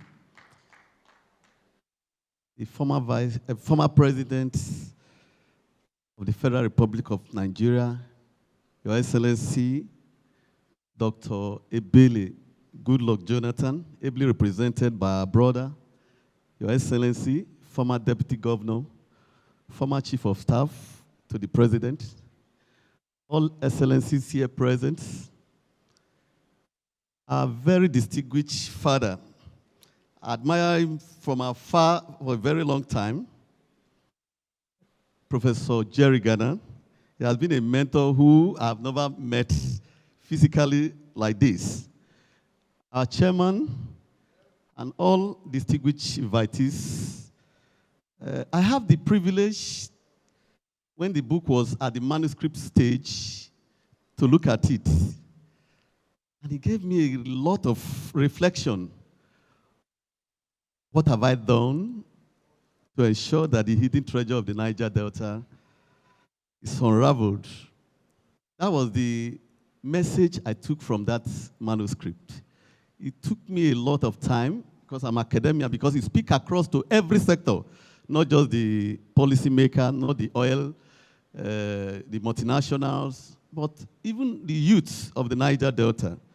And Dr. Chris, may I inform you that I saw that as academia, as the Vice Chancellor of a University of Oil and Gas, I've started to look at the manpower gap in the oil and gas industry, and I've started a training in that effort. But I'm here for a single reason, to stand in for Chief Professor Mike A.A. Ozekhome, SANCON-OFRO, as the book reviewer. So I will speak like Mike Ozekhome. As we all know, the hidden treasure is written by engineer Deacon Chris Iyovwaye, and Mike Ozekhome did the book review. So I will read his work. Say the hidden treasure, an exposition of rich resources and opportunity of the Niger Delta, authored by Deacon Chris Iyovwaye, CEO Wema Group, and founder of the Chris Iyovwaye Foundation, DCI. Is a great work. It is with profound admiration and a deep sense of conviction that I commend to you for this illuminating and inspiring work. Deacon Chris Iyovwaye is an uncommon visionary industrialist, philanthropist, and a national builder. These 202 pages manpiece transcend the confines of a regional study. It is a national economic compendium, a strategic development blueprint, and a moral summon to all who desire to see the Niger Delta, and indeed Nigeria, rise to the height of its God-given potential. More than a book, this is an awakening call to both conscience and creativity. The book speaks to government, investors, professionals, students, scholars, community leaders, and every patriotic Nigerian who yearn to see the full promise of Niger Delta realized. This is the story of a people who, though blessed with nature abundance, have to, for too long, struggle beneath the weight of decades of environmental neglect, degradation, policy inconsistency. Deacon Iyovwaye, with profound lucidity and courage, offer a path forward through entrepreneurship, technology, and faith in human potential, a work of vision and substance. From the very forward, penned by His Excellency, Dr. Goodluck Ebele Jonathan, GCFR, former President of the Federal Republic of Nigeria, the reader is immediately ushered into a discourse of rare depth and relevance. The tone is scholarly, yet accessible, patriotic, yet practical. Deacon Iyovwaye speaks as one deep-rooted in the soil of the Niger Delta. Yes, he is a true son of the region who built the Wema Group into a multi-billion-dollar engineering and marine service conglomerate. He lived his life experience gives the book an authentic heartbeat, fusing passion with experience and pragmatism. His approach is analytical, historical, empirical, and visionary. It dissects the socio-economic anatomy of the Niger Delta with precision, while also unveiling its spiritual and cultural heartbeat. He does not just present deltas, he interprets destiny. Every paragraph bears the imprint of a man who has felt the heat in the kitchen and walked the talk. A man who has seen both the promise and the pain of a region that carries the weight of the nation's prosperity, a nation where everyone wants to share the national cake without caring about how the national cake is baked. In this book, Deacon Iyovwaye becomes not only an author, but a bridge linking the bedroom to the grassroots, the entrepreneur to the policymakers, and the ordinary local investor to global opportunity. The journey through 14 illuminating chapters. The author structured the book into 14 carefully woven chapters, each addressing a vital strain in the economy, social, and environmental temperaments of the Niger Delta. Chapter 1 talked about the Niger Delta, an overview. Chapter 2, the Niger Delta people. Chapter 3, historical development of oil in Nigeria. While chapter 4 ushers us into the oil and gas resources in the region. Chapter 5 talked about the security in the Niger Delta, leveraging technology to attract investment. In chapter 6, he gave us the investment opportunity in the oil and gas sector. While chapter 7, indigenous player in the oil and gas sector. Chapter 8 is the emerging potential of the Niger Delta. While chapter 9 analysis of the Nigerian oil and gas sector. 10 is opportunities in the marginal field. Chapter 11 gave us agricultural potential of the Niger Delta. 12 is the harnessing the blue economy. 13, mineral element diversity in the Niger Delta. While he concluded in chapter 14 about the critical sources in business and entrepreneurship. Each chapter blend research, statistics, cold hard facts, history, life insight. Together, they form a compelling argument for regional transformation through innovation, fairness, security, indigenous capacity development. It is simply remarkable how the author navigates seamlessly from oil to agriculture, from the blue economy to entrepreneurship, without losing his radar or reader. He treats the Niger Delta not as a single-issue region, but a multidimensional ecosystem of hidden resources. Talent, treasure, and opportunity are waiting to be harnessed. The language is crystal clear, the analysis sound, and the vision unmistakably forward-looking with real erudition. The book strength and distinction.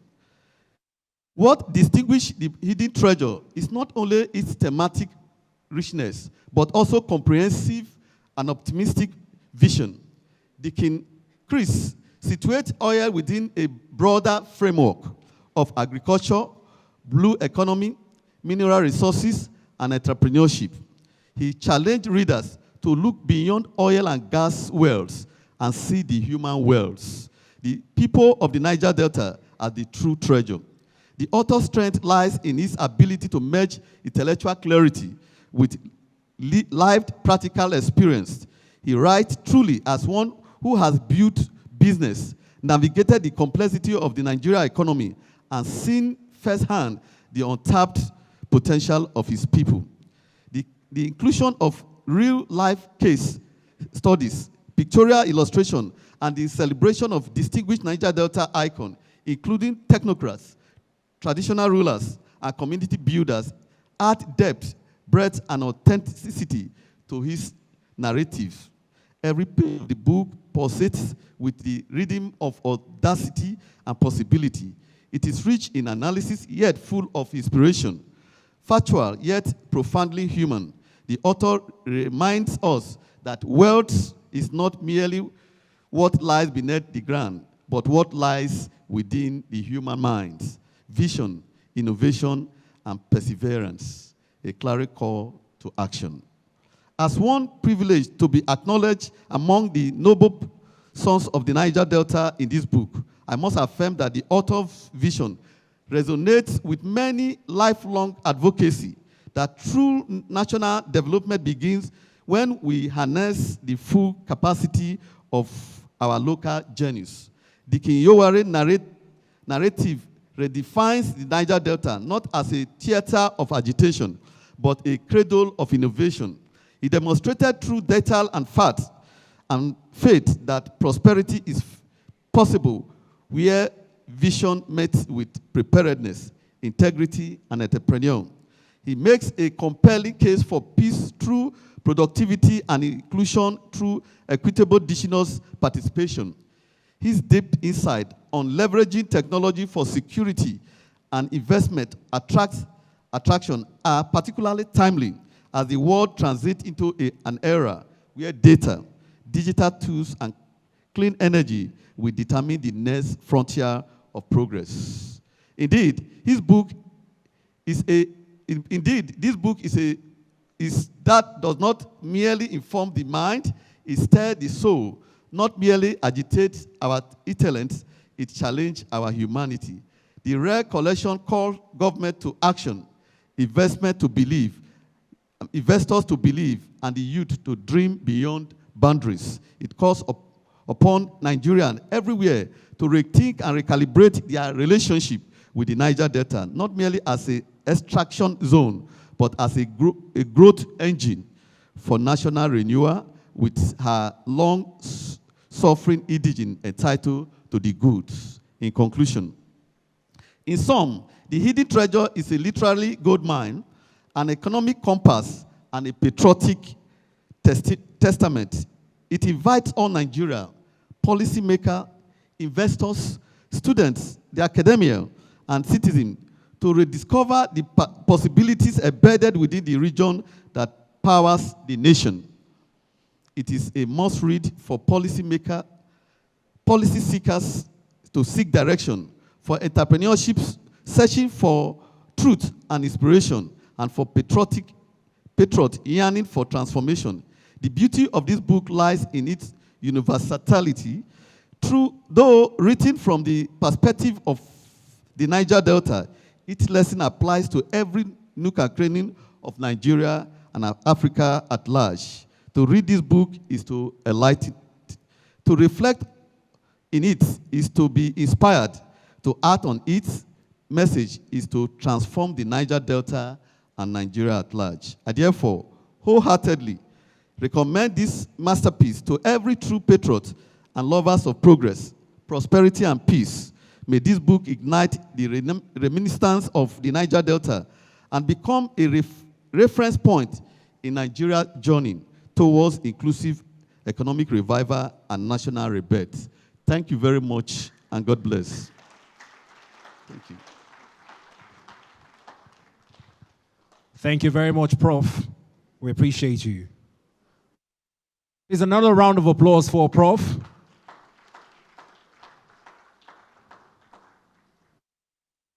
He's taking us through a 202-paged book where the hidden treasures of Nigeria in terms of our national economic compendium and a blueprint for any investor or policymaker seeking to transform the fortunes and unheath the potential of Nigeria lies. At this point in time, I would like to crave your indulgence as we need to give our next speaker a standing ovation as he comes forward. Your Excellencies, distinguished invited guests, would like to invite forward the founder of the Chris Iyovwaye Foundation, the CEO of the Wellman Group, a philanthropist, a nation builder, a husband, a friend, a mentor, and indeed a fine gentleman, Deacon Chris Iyovwaye, as he comes forward to give us the author's remark. Please, let's keep clapping as he comes forward to make his remark. Thank you. I'd like for us to be seated.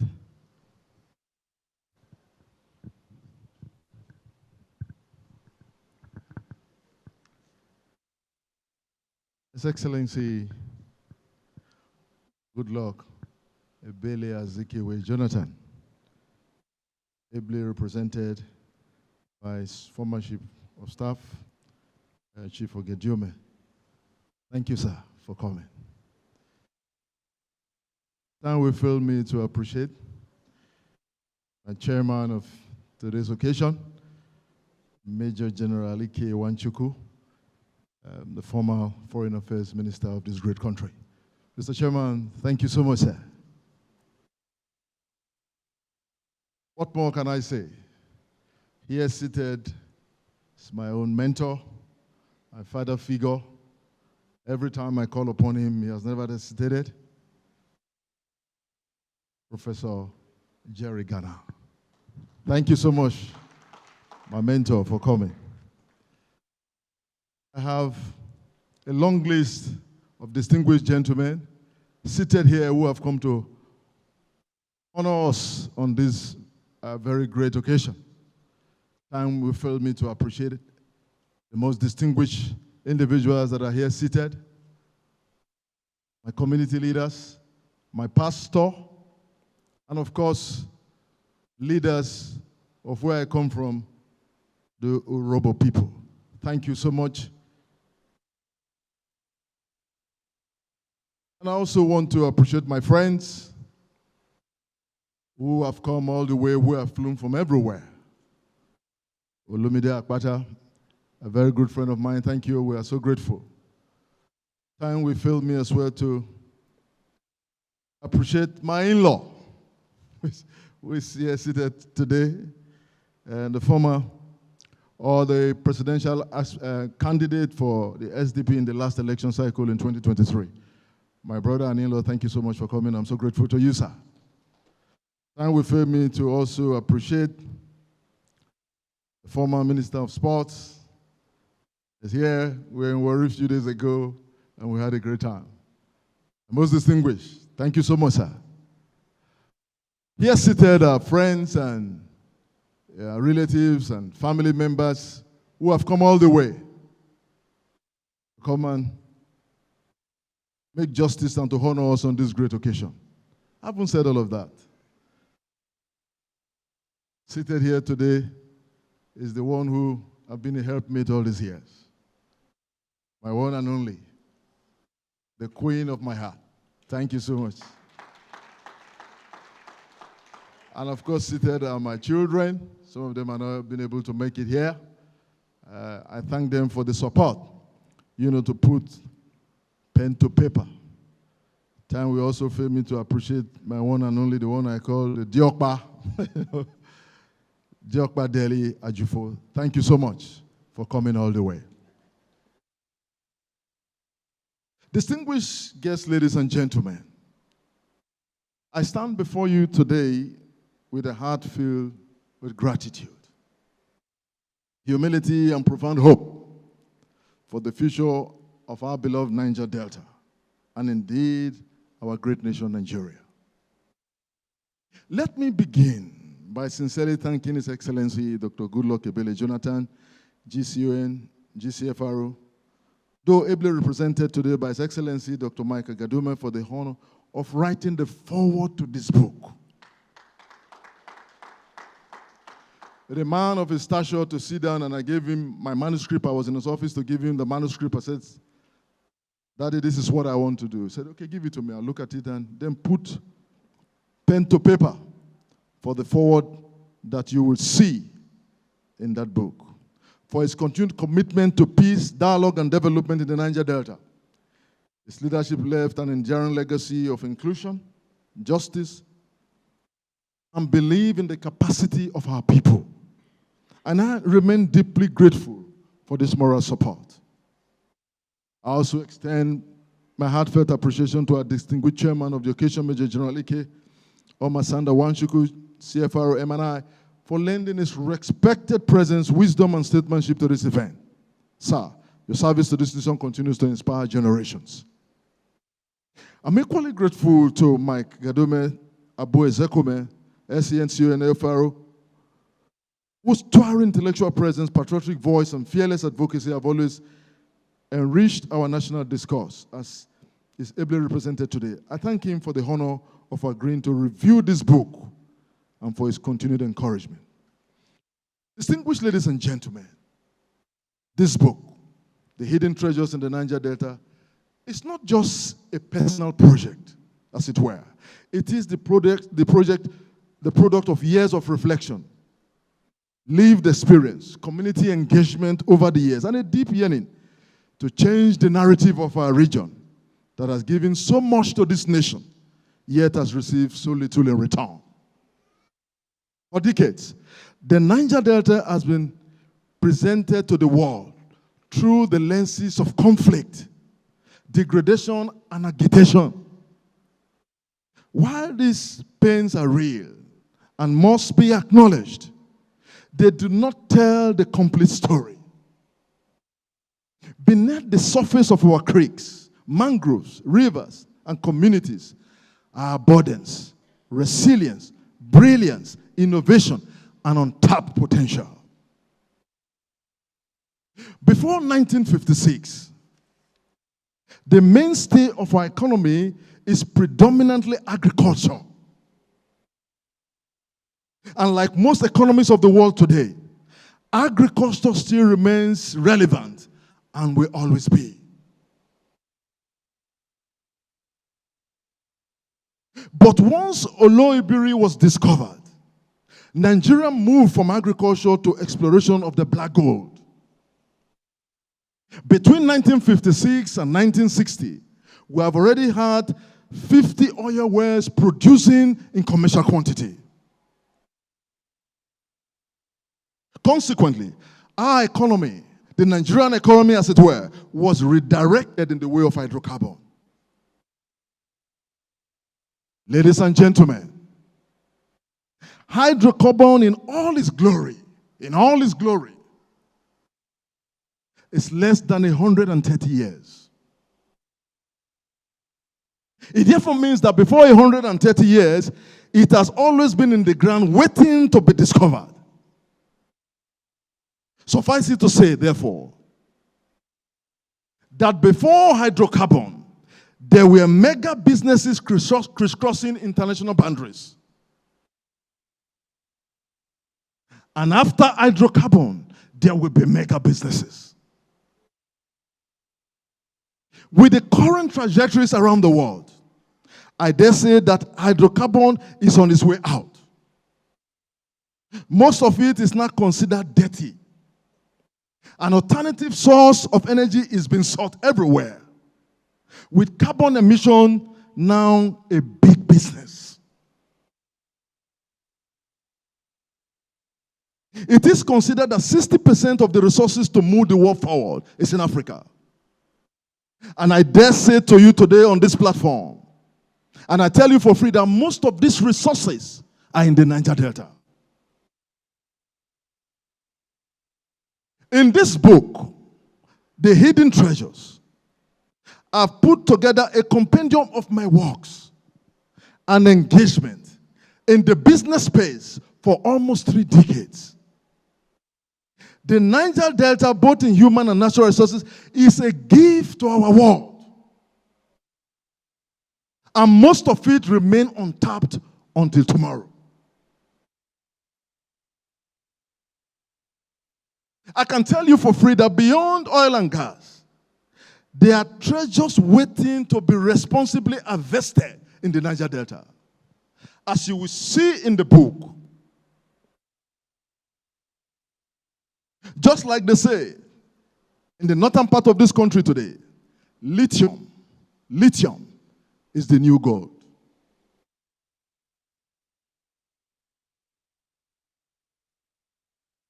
There is so much more in the Niger Delta that can be responsibly exploited for the good of our people and country.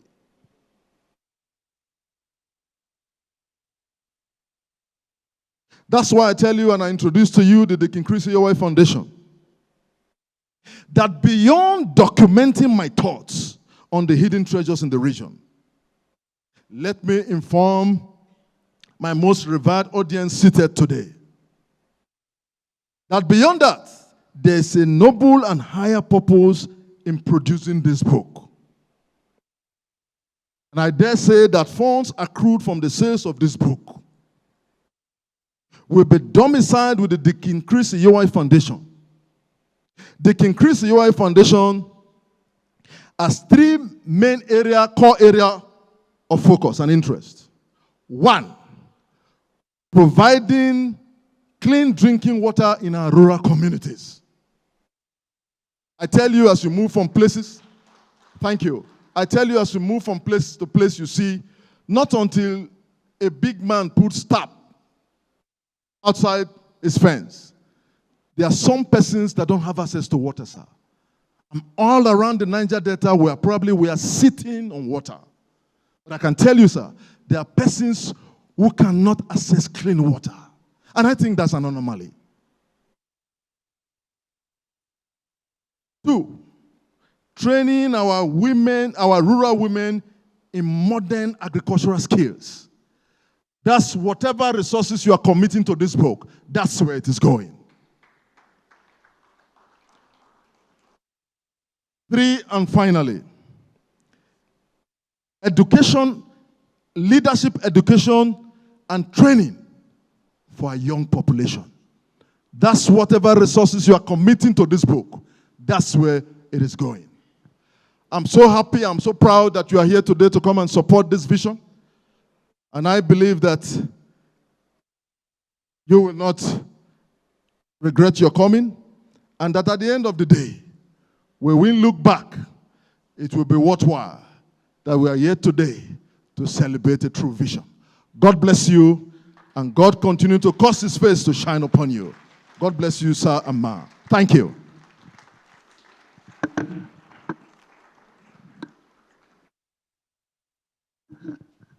Please, another round of applause for the author and the reason why we're here today.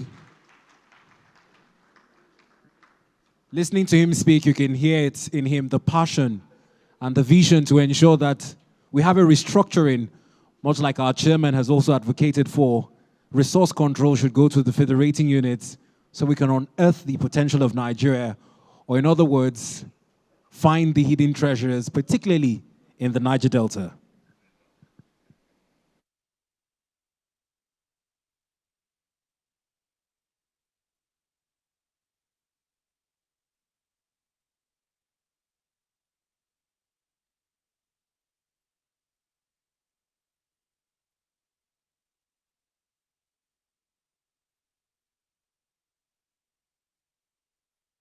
Whilst the author goes round giving out his warm felicitations to the distinguished invited guests who have graced his occasion and honored him with their presence, I'd like to inform the brass band will be getting ready to welcome the special guest of honor for his remark.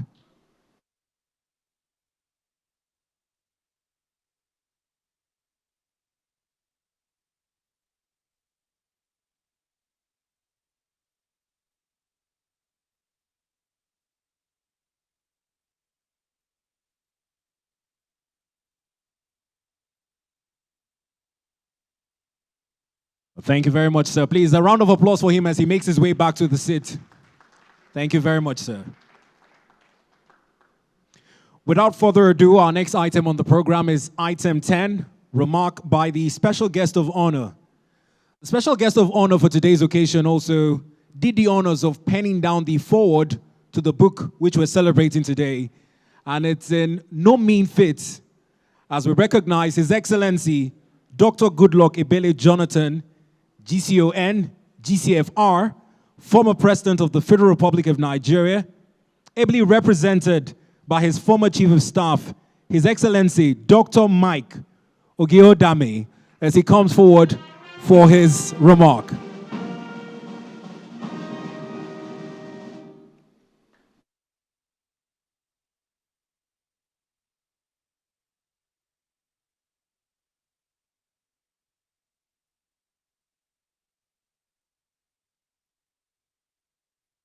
Please sit down.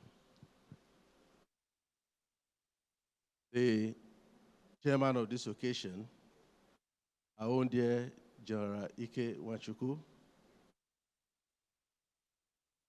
I'm always happy to see you for your great services to our country. We are grateful for your life. You have remained so strong and ever handsome. The man of the moment, on whose account we are here today, Deacon Chris Iyovwaye, the author. I think I will style you as an industrialist and evangelist. I'd like to appreciate you especially because, you know, modern evangelism has been faced with people who just talk about unmerited favors, unmerited glory. But it's very clear that in your own evangelism, you want merited favors, merited profits, not just collections and tithes. I congratulate you. Our elder statesman, Professor Jerry Ghana, the man who does everything well. And my dear brother, wow, Olumide Akwata, I can't find him now.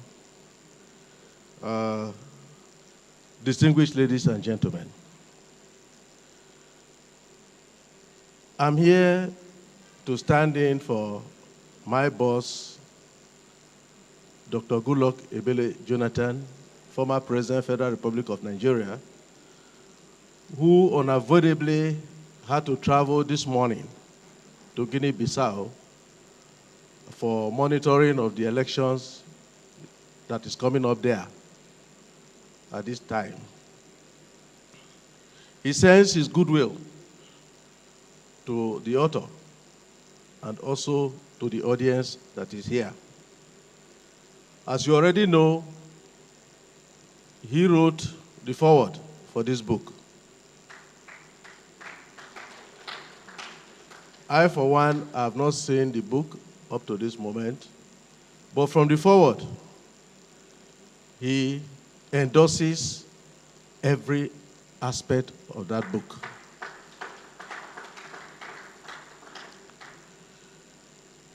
He associates himself with it, the book, The Hidden Treasures of the Niger Delta. A lot has been said about the hidden treasures here today by all those who gave goodwill messages, and most especially the book reviewer, who gave a very detailed account of the book. What I can say is that the book you have written is a call to action. Because a lot has been said in the past, a lot is known, but when you don't bring action to it, potentials remain potentials. And potentials are only rewarding when they are realized. Deep inside here, you can have tons and tons and tons of gold, of diamond, of uranium, or whatever. It remains zero until it is mined and brought out. The book, from what we have heard, is trying to emphasize the abundance of these resources that are embedded in Niger Delta, not just in oil and gas, in the blue economy,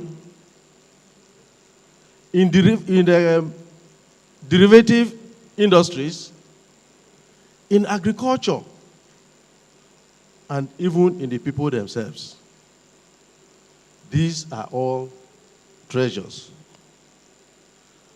In the past, when I was deputy governor between 1999 and 2007, we had this same Brace Commission. We used to have meetings of South-South governors.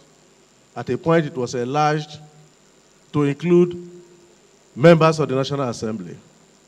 And these meetings were held from state to state. It was about regional economy, mostly. But action could never be taken because competition for power took control of that commission. At a point, everybody in Niger Delta was a governor, wanted to be a vice president or an unknown president. because Obasanjo was president from the south, and the next president was going to come from the north, but nobody knew who that president was. But everybody started scrambling to become a vice president to whoever will come. I was glad recently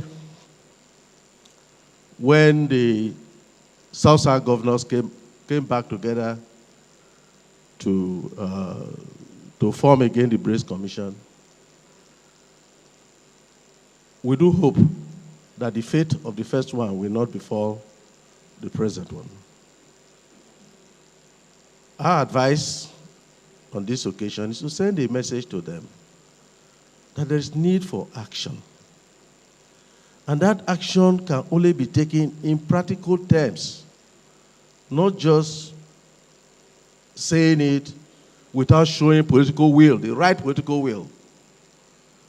They should move further to create the vehicle, the investment vehicle that will detail out the investment opportunities and market those opportunities. Set up a body that will market them across the states, across the region. The Niger Delta is supposed to be the economic hub of this country. It's supposed to be home to the biggest seaports in this country because we are the only area where you have the deep sea port that should be developed. And from the Niger Delta, you can reach every part of this nation, particularly the north, the middle belt, and the north. There is need to harness our resources at this point in time for proper fiscal development. Too much talk over the period. I will also recommend this book to the academia and the business sector, the industrialists. We must find a way to project it internationally because the opportunities are there and we need investors that will help to develop the region. As the program was going on, I did, as the author, I thought the goodwill messages should have been a mix with the next level, the unveiling of the book. I want to call upon all of us here, all those who have already spoken, that there is need to encourage the author so that the foundation that he is dedicating the process to will be able to benefit from our gathering here today. So on behalf of President Goodluck Ebele Jonathan, I congratulate the author and I thank each and every one of you for coming here to honor him. Thank you.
Thank you very much, Army Headquarters Garrison Band, led by Lieutenant A.A. Tom. Thank you very much. Your Excellencies, very distinguished invited guests, ladies and gentlemen, we're about to get to the crux of the matter. For many who have not seen the cover of the book, production also had to correct me at some point because I kept on saying 202-paged book. They just informed me that the pagination did not capture the colored pages. We have about 270, that is if you add the 68 colored pages, so I stand corrected. At this moment in time, we'll get to see what the book looks like. I had the privilege of sneaking a sneak peek when I requested to the author that we have some e-copies to encourage some of the Gen Z that only like to read online. Because it's almost believed that our reading culture is declining in the country. But Gen Z claim that they read online. So we would also accommodate them in the planning. In moving on to the unveiling and the public presentation of the book, would like to request that this session be led by the chief launcher, the chief in-law as well, Prince Adewale Adebayo Esquire, SDP presidential candidate in 2023. Sir, with your kind permission, the stand is over there. We're going to have to walk across the stage all the way to the book. Please, those joining the chief launcher would also be careful. We have some firework here so that we don't get caught up in the firework. I know he would like for members of his party to also join him. So we're going to do this in some way. We have the big copy here and the tables.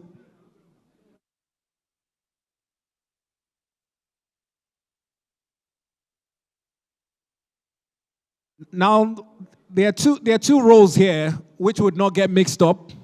There are two roles. For transparent purposes, the chief launcher will be taking account of the pledges and credibility of those making vows. For the duty of the chairman, sir, with your kind permission, sir, Mr. Chairman, this is the first one most persons seated behind would see. So, Mr. Chairman, you do us the honors. Yes,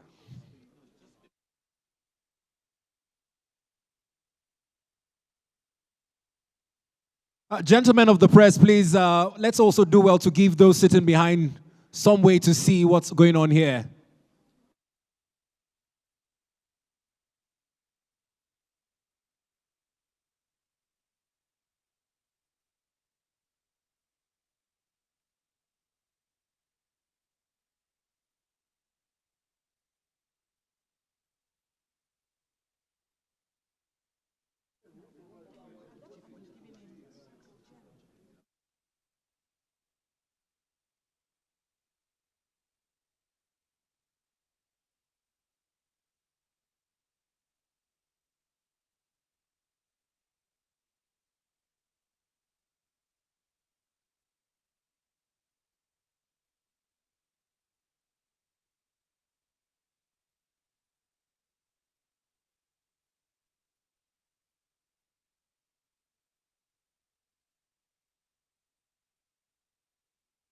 The chairman is here, the author is also here, and our distinguished members of the high table.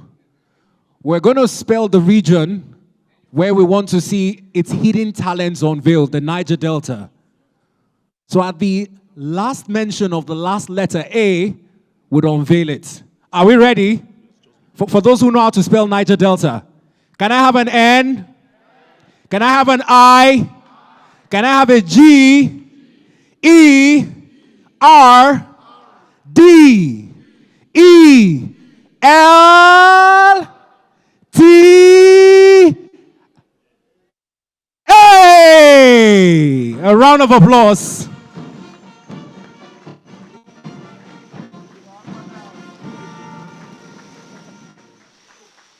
Thank you. Our very distinguished invited guests, you can now take your seats, please.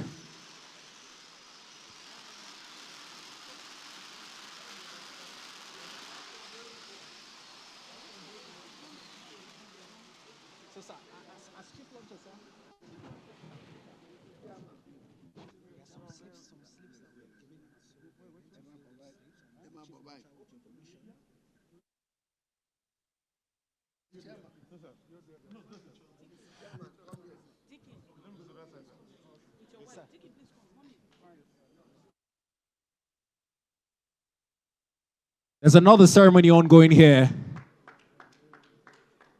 Physical copies of the book have just been unveiled by the chief launcher, who is handing out copies to the chairman. And our very distinguished invited guest, our special guest of honor, has also grabbed his copy as well. Copies are going round.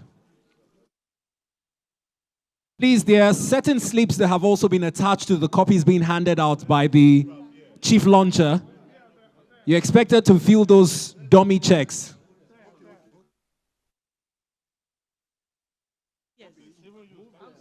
Please, as you receive your copy, can we go upstage? Please, so that the stage will accommodate all of us. Gentlemen of the press, let's also please do well to make room. All members of the high table who have received copies, please be up on stage.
Chief launcher, sir, the mic is here, sir. Okay. Your Excellency, the special guest of honor, Mr. Chairman, Your Excellency, General Nwachukwu, the authors, ladies and gentlemen, it's a great honor to do this in-law duty. I've been commanded by my in-laws and my wife to commend this book to you. But it's an important book. You've listened to the review. This book is a gateway to billions of dollars in fortune. As a gateway to freedom, economic freedom, social freedom, physical freedom, and it's also the guarantor of peace in Nigeria.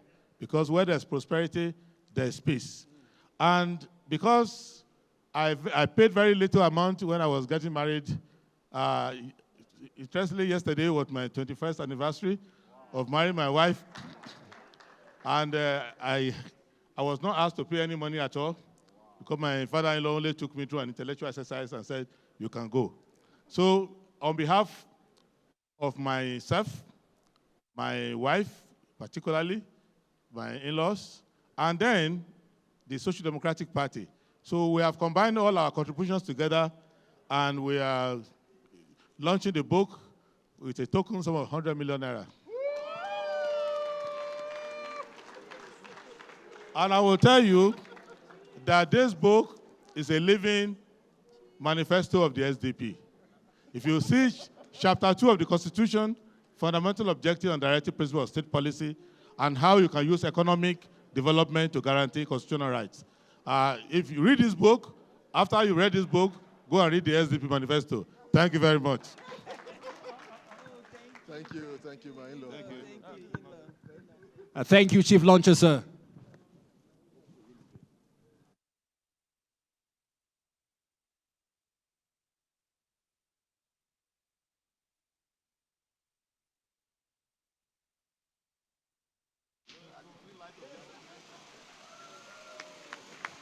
Let's celebrate this moment.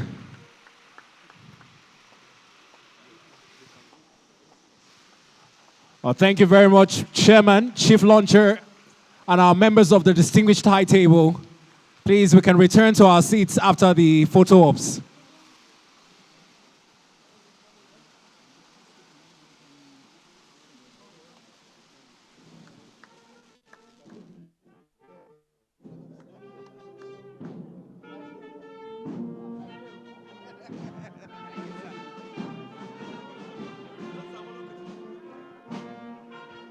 Alhaji, barka dai, sir. Prof, nice to meet you again, sir. God bless you for all you do for us. We appreciate it, sir. Sir.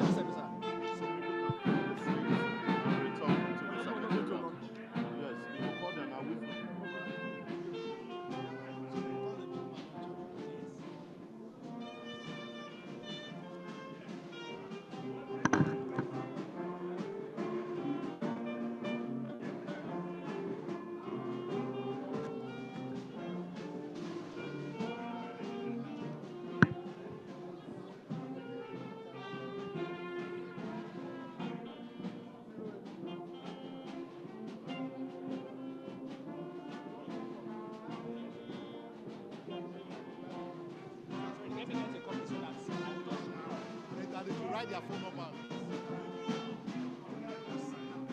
Those who have their copies should write their phone number. Call Floba up, Floba. I cannot make public announcement. We run the finance house. Let them sit down. All right, thank you, distinguished invited guests. Let's have our seats, please.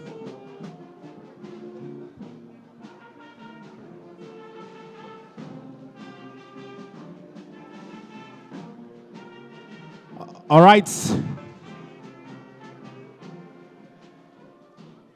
Thank you, Army Headquarters Garrison Band, led by Lieutenant A.A. Tom. Very distinguished invited guests, please, let's maintain decorum as we return to our seats.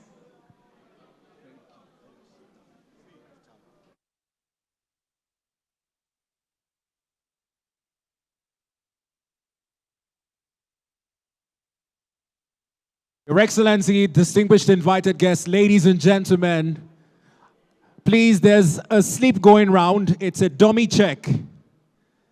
It's a dummy check. We're also keeping with tradition. The days where we make donations verbally also need to be backed by accountability. I'm also being informed that some persons would like to make purchases now. They would like to buy a copy of the book. Please, for those who are ready to make purchases on spot, someone is ready to attend to you over there by the book stand. And we need a price to it. Someone is asking for a price. You can go above the price if you so wish. There's also a dummy check here. You're also kindly advised to fill it out and write your number, your phone number behind the check so that you can redeem it with ease when the time comes to doing so. And for those who also want to keep with the tradition of making verbal donations in terms of vows on what they intend to donate, please, you can signal to me and I'll have you come forward and we'll take your vow.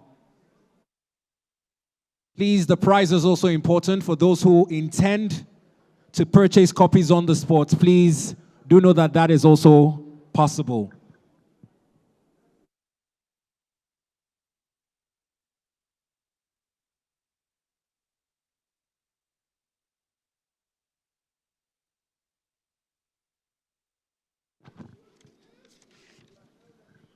Much like the Social Democratic Party has done, they've supported this launch with 100 million naira. And in that vein, I'd like to most respectfully recognize the national chairman of the Social Democratic Party, SDP, an academician and a statistician at that, Dr. Sadiq Umar Abubakar Gombe. Welcome, sir. Ranka Shidere, sir. Please, we're still waiting on the prize for those who want to purchase copies at the book stand.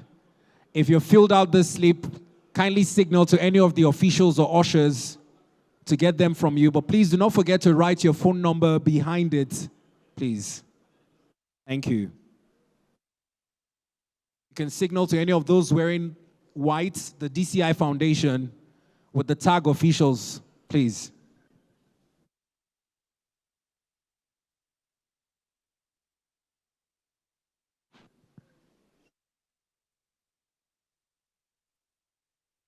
I've just been informed that since time was not graciously our friend to take goodwill messages, I can extend the goodwill donations now. Just that there's a change in the nomenclature. It's not a message now, and it's also a launch support.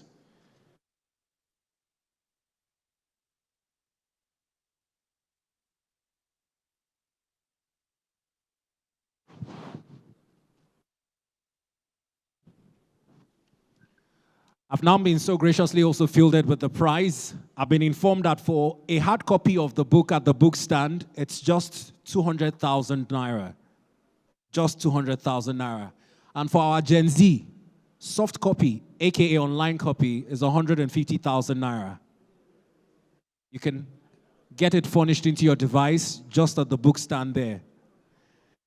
Now, in taking more goodwill donations to support the launch, I'd like to most respectfully revisit our lists of those who were supposed to give goodwill messages, but for time at the moment, I'd like to come to a very seasoned academician and a lecturer back then, as I remember him in the University of Jos, before he was appointed as Minister of Youth and Sports, and one of the pioneers for local government autonomy, because at some point he was also a chairman of Langtang local government area. I'd like to respectfully invite Solomon Selkap Dalong as he comes forward to make his remark and also support the book launch. Please, a round of applause for him as he comes forward.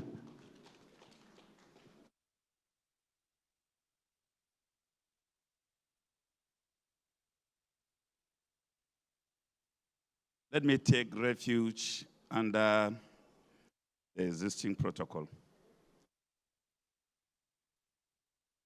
Your Excellency, the former President of Nigeria,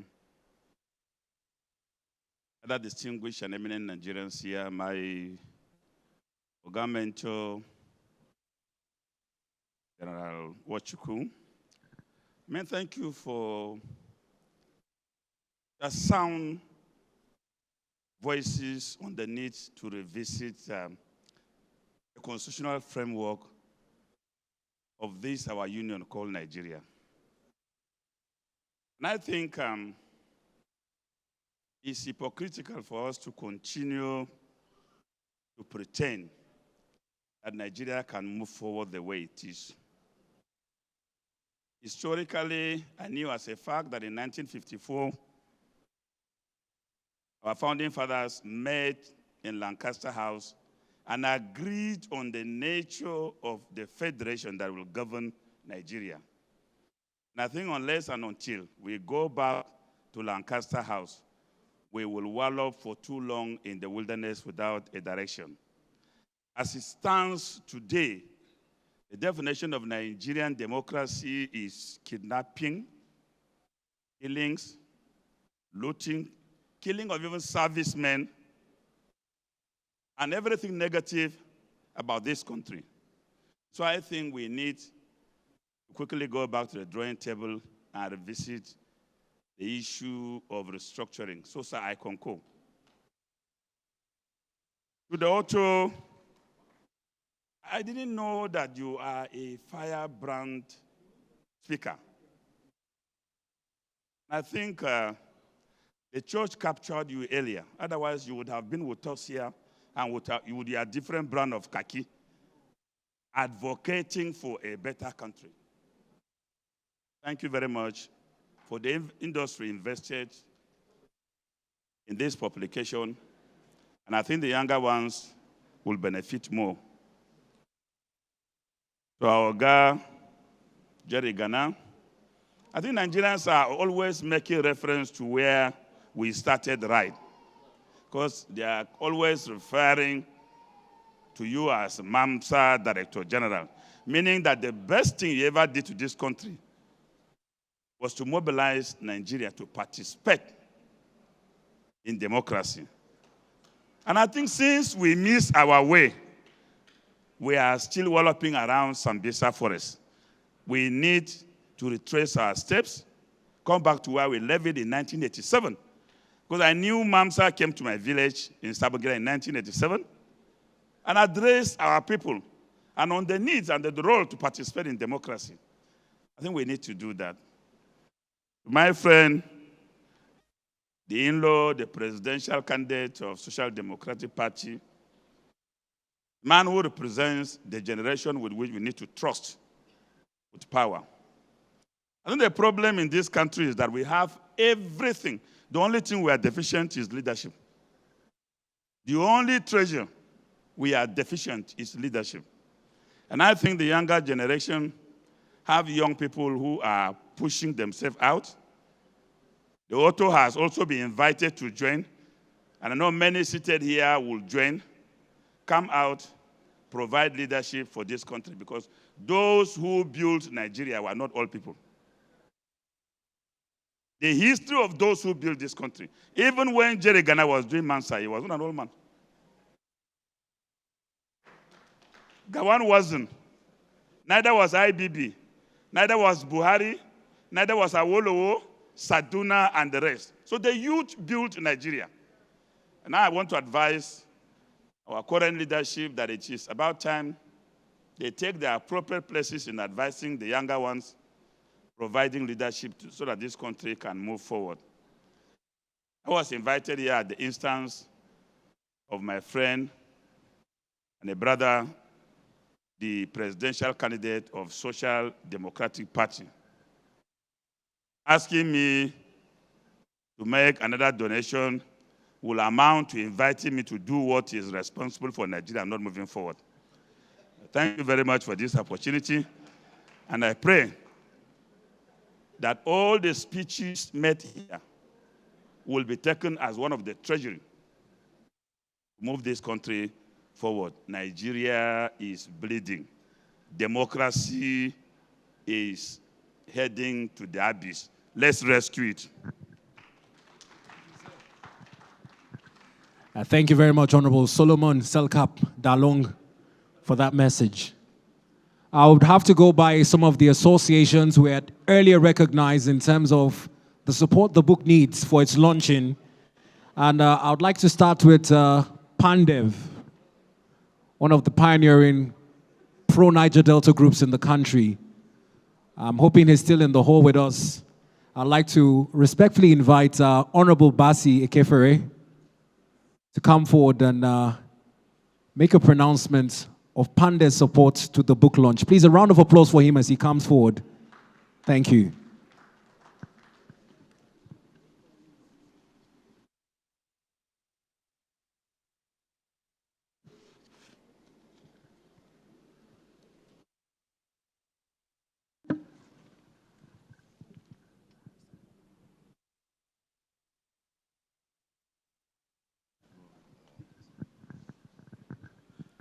Your Excellencies, we have quietly made our own donation, which is with them. Pandev is an NGO, it's not a government organization. So we have given what we can give. I'm not going to announce it, but I've given it to Chris. Thank you. God bless you all. Thank you very much, sir, for your kind donation and support. It was also on the recommendation that the book be made available to more young Nigerians in schools and institutions across the nation. So you can also give to that cause of supporting the book's distribution to schools across the Niger Delta and beyond. In keeping with the list I have with me here, I've also been respectfully informed that I can invite to the podium Pastor Triumphant Obama to also come forward and support the book as well.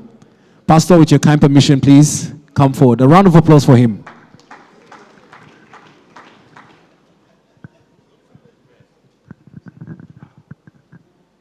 A lot of people are saying I should pray, but I'll make my own donation quietly. You know, I'm a priest, and we do everything with discretion. Definitely, it will be well supported. Thank you so much. Thank you very much. A nobleman's word is gold. And much like the good book says, what your left hand gives, your right hand should not know about. At this point in time, we would also do our best to go through some of the names we had earlier recognized who intended to speak. Please do not be constrained by the fact that it is important to buy a donation.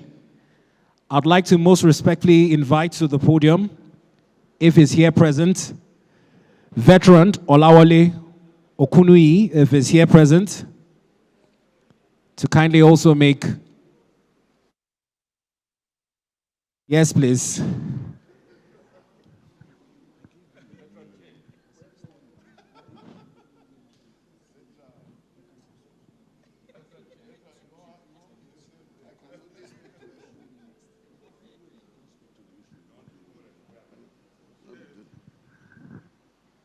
Mr. Chairman, our elder and leader in the Patriots, General Nwachukwu, and the former president of Nigeria, Goodluck Ebele Jonathan. I am here to speak to the issues generated by the hidden treasures, particularly as encapsulated in the agenda of the Patriots. And my leader earlier spoke to it. There are things that could stop us from unraveling or discovering the hidden treasures. People have spoken about leadership.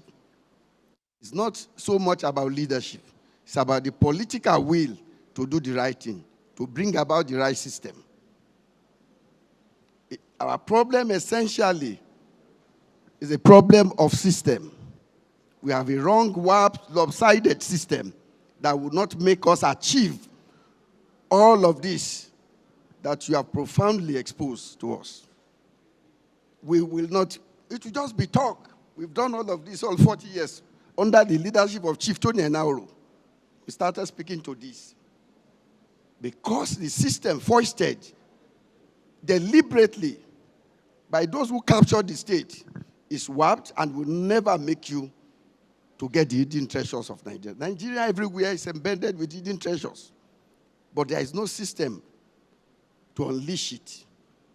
Therefore, the urgency of now is for us collectively to begin to engage those in power in form of organization as launched on last Tuesday to ensure that they give us a platform where the diverse stakeholders of Nigeria can come together, discuss and agree, and then adopt a framework that can help us discover the hidden treasure. That way, we need either a referendum or a constitutional conference. I have studied and I've done comparative analysis of government in Nigeria from 1886 to 2012. As a matter of fact, that led us to the 2014 National Confab after engaging government under Goodluck Jonathan at that time. And I see that the most robust of government in Nigeria was under Babangida. The most robust, the most consultative, etc. But it ended up in the dustbin, probably because of some error. You find out that the Constitution 1989 did not see the light of the day. Therefore, I call on leaders seated here today that we need to organize properly to make sure that we change the system that will not make us unveil the hidden treasure. Thank you very much. Thank you, veteran, sir. Well, I've also been informed that if you're done filling your sleep, you can kindly make your way to the book stand, either in front or behind. Someone is waiting to receive them from you and hand you a copy of the book.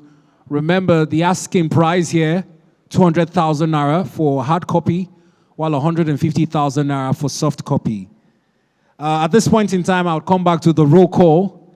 Next on the list, I know he had earlier declined from making it public, but we're also advised to have him on the podium to encourage the NBA.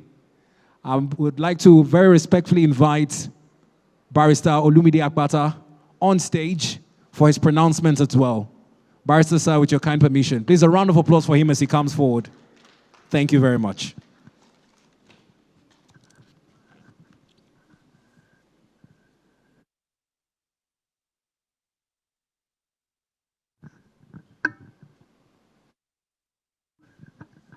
Mr. Chairman, distinguished ladies and gentlemen, I had already told the compare that I will be making my contribution, my donations directly to my brother. So him bringing me upstage now, maybe he thinks that when he puts me on the spot, I will change my mind. No, I will send in, and this contribution, sorry, it's not to my brother, it's to the foundation. I will send in my own contribution to the foundation in appreciation of the hard work that Deacon Chris Iyovwaye has put into making this book a reality. And I will send that to him directly. I will not be making it public. Thank you, Master of Ceremony. Thank you very much, Barrister, sir. A very learned gentleman, a legal luminary, and he holds that record for 28 years in the NBA. A non-Zan had never emerged as president of the NBA, but for Barrister Olumide Akpata. Well, in keeping with more of the information I'll be passing on in a bit, I'd like to call on Professor Chris Aputu to come forward and also make his pronouncement at this moment. With your kind permission, please, Prof, you're warmly invited to the stage. Thank you.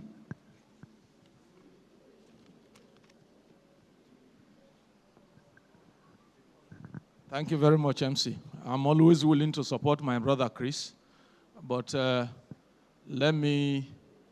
my Vice Chancellor is here, so I won't be in a hurry to mention something here, but be rest assured I will do the needful. Thank you very much. Please, a round of applause, please, for Prof.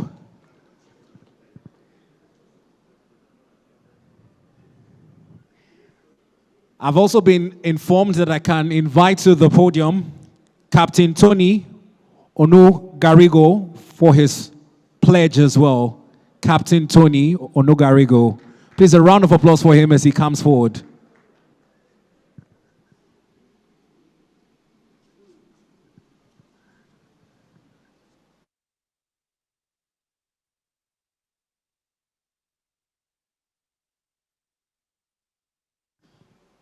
Good afternoon, everybody. I want to first of all thank my boss, our leader, Professor Jerry Ghana. I will greet you, sir. I don't want to go long story. Deacon Chris is my very good friend. He's like a brother. Like Professor Jerry Ghana said something when we went to his house. Say, when Chris put his leg, or where you put your leg, Chris put his leg. So we've come a long way. I was the head of Urobo, UPU, for some years. Deacon Chris is also head of Isoko for some years. And one day we sat together and we said, Chris said he wants to host Isoko and Urobo. That is the beginning of the whole story we're having here today. And Chris put me and him on the same table, and we did Urobo Isoko Union. And I was a PG. So coming here on this book, there's nothing he has done in his life, so long as I know him, that I have not been part of it. So I will not say anything here. Chris, no, if I call Omar tonight, I go say I seized the show. The last show I went, say I seized the show. So I will not say anything. I will see him personally. We don't talk much in our place, but we do it with actions. Thank you very much.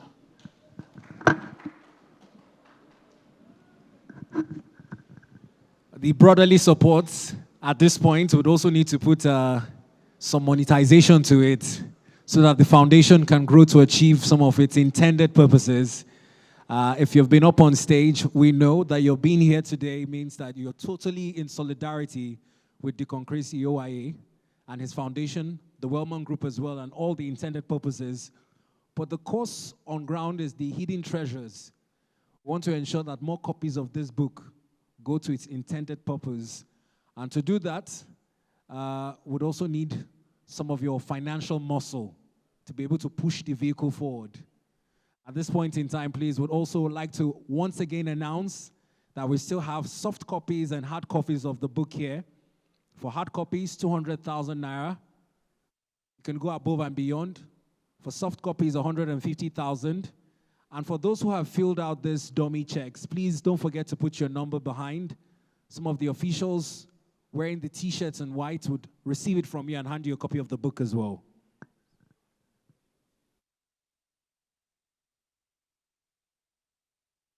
Thank you for this information. It makes my work even easier.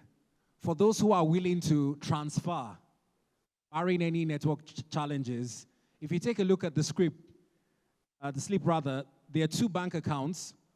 One is a Polaris bank account of the foundation. It's also projected here on the screen. Thank you, technical. We appreciate you. Let me stand this way so I do not impede your view. The Premium Trust bank account name, Deacon Chris Iyovwaye Foundation. If you mean to send in Naira, the Naira account is 0040220086. 0040220086 for the Naira account, Premium Trust Bank. Kindly double check the account number when it pops up. That is indeed Deacon Chris Iyovwaye Foundation you're sending your support to. For those who prefer to make transactions in dollars, barring the current exchange rate, the dollar account number is 0330-085-807. The other alternative is the Polaris bank account as well.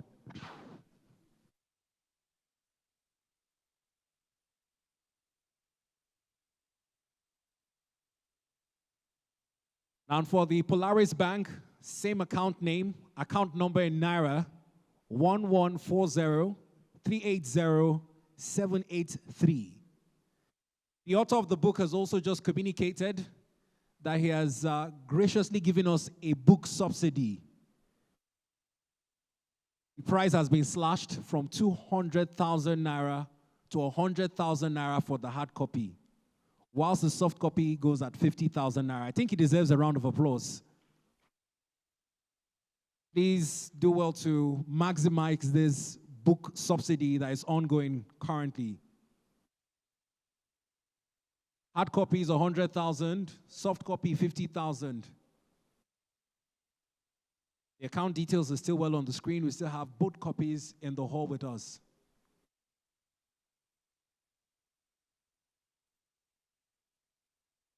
Please, before we take our vote of thanks and get to other items on the program, at this point in time, would most respectfully request that we're serenaded by the brass band while some persons are trying to make the best use of their bank apps and also get copies of the book.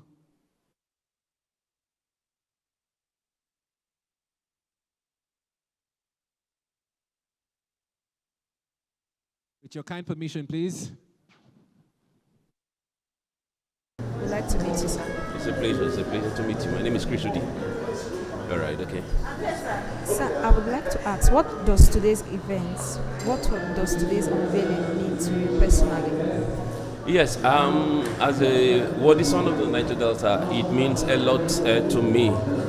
It's also it's a wonderful moment whereby we once again display to the whole world, especially Nigeria, the hidden treasures of the Niger Delta and how we can harness these resources to build the wealth and also for the betterment of the people of the Niger Delta and Nigeria as a whole. I know the author to be one of the intellectuals from the region, and he has successfully assembled this wonderful body of knowledge to be used for research, and of course a great expository to further the cause of struggle in the Niger Delta. So I use this opportunity to once again commend him for what he represents and the courage and perseverance for him to assemble this body of knowledge together so that we can, is another force in academics so that they should know that we in the Niger Delta, we have a full knowledge of what the Almighty God has deposited in us and that we are ready to explore it to the fullest so that the people of the Niger Delta and of course the people of Nigeria can make adequate use of it. So we know these things. So I want also to use this opportunity to congratulate my very good friend, Deacon Chris, who was also my namesake. And I also say that may Almighty God continue to give him the strength to also build on the existing treasure, the body of knowledge that we have already established. He has proven once again through this book to be one of the force in the Niger Delta and of course Nigeria that we can reckon with. So I wish him very all the best. Thank you. Thank you so much. You've said a lot of insightful things. Thank you. Hope you enjoyed the events. Thank you so much. That's all.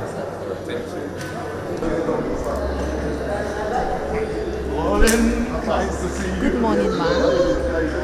My name is Miracle. Would like to meet you. My name is Chief Dr. Linda Ebele. Nice to meet you, ma'am. So I would like to ask, what does today's unveiling means to you personally? Today's unveiling means a lot to me because the author in question is my uncle. But he's not just my uncle, he's an uncle I'm very proud of and I'm very close to him. So that is why I'm here, to celebrate him.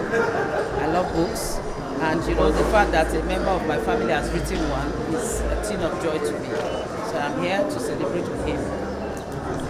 Thank you so much, Ma. Okay, I would also like to ask, from your understanding, what do you think that this book, or why do you think this book is important for national development?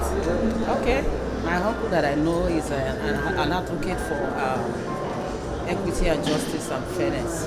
I'm also an advocate for equity, justice and fairness.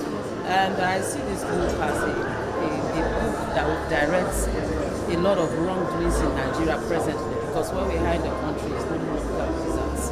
And we cannot continue to pretend that everything is okay. Yes, I have a bit of a law background, and sometimes when I see a lot of things, people are so unfair to the country. People are operating with so much impunity, and you know, when the case gets around to them, they begin to quote, this is not fairness, this is not fairness. So you know the law and you don't want to do the right thing. I wish and I sincerely hope that this book is a book that people will read, and it will guide not just their brain as a human being, but their conscience. Because when you don't have conscience, you are dead. Yes, a good book is a win.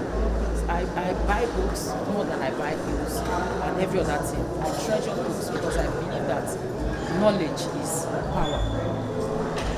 Thank you so much, Ma. If you could describe this event in one word, what would you say? This event is a history in the making, because where I come from, we are not usually authors. We are not usually book people. But I am proud to say that my uncle is leading, and I am right behind him. Thank you so much. We really appreciate it. Thank you. My name is Miracle. Would like to meet you. Well, my name is from Samson Ayomide Dan Charles. I'm a pharmacist at State House. So I would like to ask, what does today's unveiling means to you personally? The unveiling of the book. Well, I believe books are a very significant source of knowledge, and we are somewhat lacking in knowledge. Generally, no human being is above any form of knowledge, and this is a wonderful example to see a prominent individual with a wealth of experience and knowledge give out from his wealth.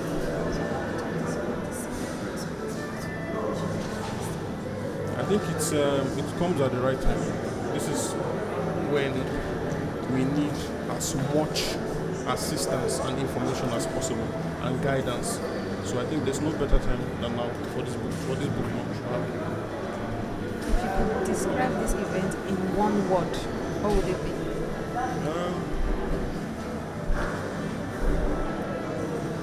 Relevant. Thank you so much, sir. Hey, sir. My name is Miracle. I would like to meet you, sir. My name is Deli Adifo. They call me Diopa. Nice to meet you. So I would like to know, or how would you describe the significance of this book launch in Nigeria at this time? It's about talent. Because we have people who have governed us over the years who do not have any idea of what is around them. from Kara Namoda to Bayelsa, from Wari to Lagos Badagry, from Ibuzo, where I come from, to Ikot Tabasi. We need knowledgeable people in governance. I hope this guy will make it into politics because he has shown that he has an idea of what is available, and he also understands what is missing in harnessing it to move this country forward. I'd also like to know, what does today's unveiling mean to the person? I just told you, it's the beginning of a new dawn, where we begin to articulate events and actions that will propel the nation forward, both economically and politically. Okay, thank you, sir. If you could describe this event in one word, what would it be? Marvelous. Thank you so much, sir, for your time. My name is Miriam. I would like to meet you. Okay, my name is Miriam Yahaya.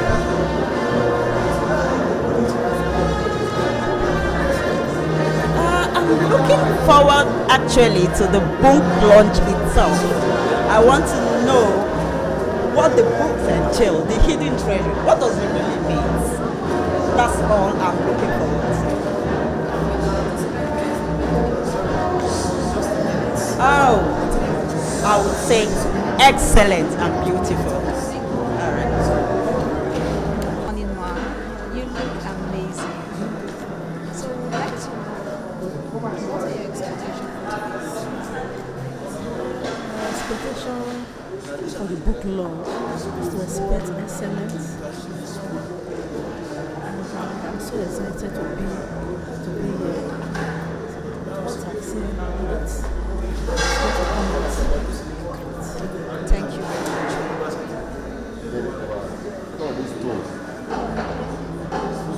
Okay, thank you very much, ma'am.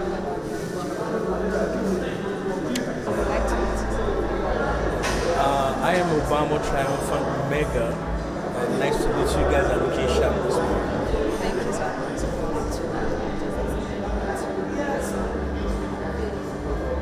The unveiling of hidden treasure to me, it's a necessity for the entire world to know there are treasures that have not been explored. An exploration of these treasures can turn things around.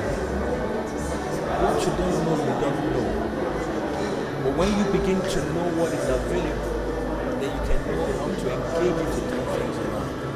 The treasures in this country, particularly in Western State, cannot be emphasized. And I believe that the unveiling of this book will mark the beginning of a turnaround, not just in Delta State, but globally. It's going to be a great time. I'm believing God that this is the turning point for Delta State. This is the turning point for Nigeria. This is the turning point for investors. This is the turning point for you and me. Thank you.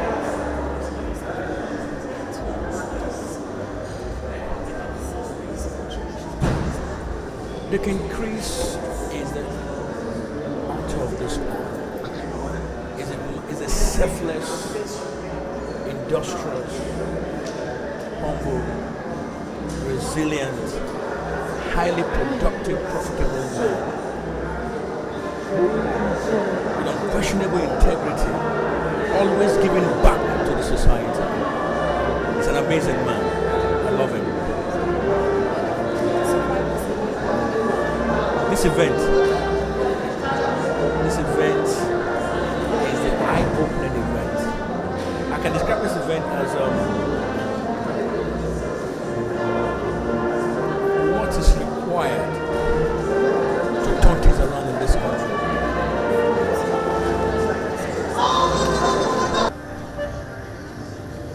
I'm looking forward to the official unveiling of the book. I am an academic myself, and I know what it takes to pull down thoughts on paper. So I can't wait to see the book being unveiled so that I can grab a copy to savor the contents.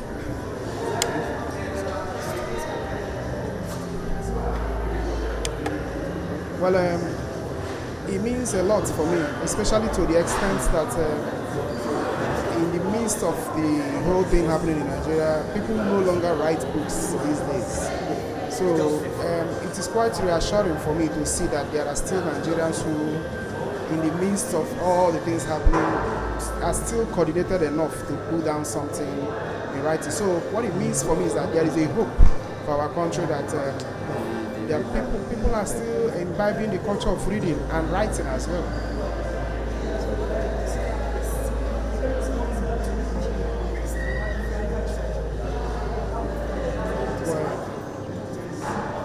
Well, I've not read the content, so I might not really go into the details of the significance of the book to Nigerians, until I am able to see what it contains. But for me, the most important thing, I'm looking at it at the periphery. The most important thing here is that someone has been able to put down thoughts on paper. So significance of it, as I can deal with now, is that it offers a ray of hope that people are still writing and that Nigerians are still imbibing the culture of writing and reading.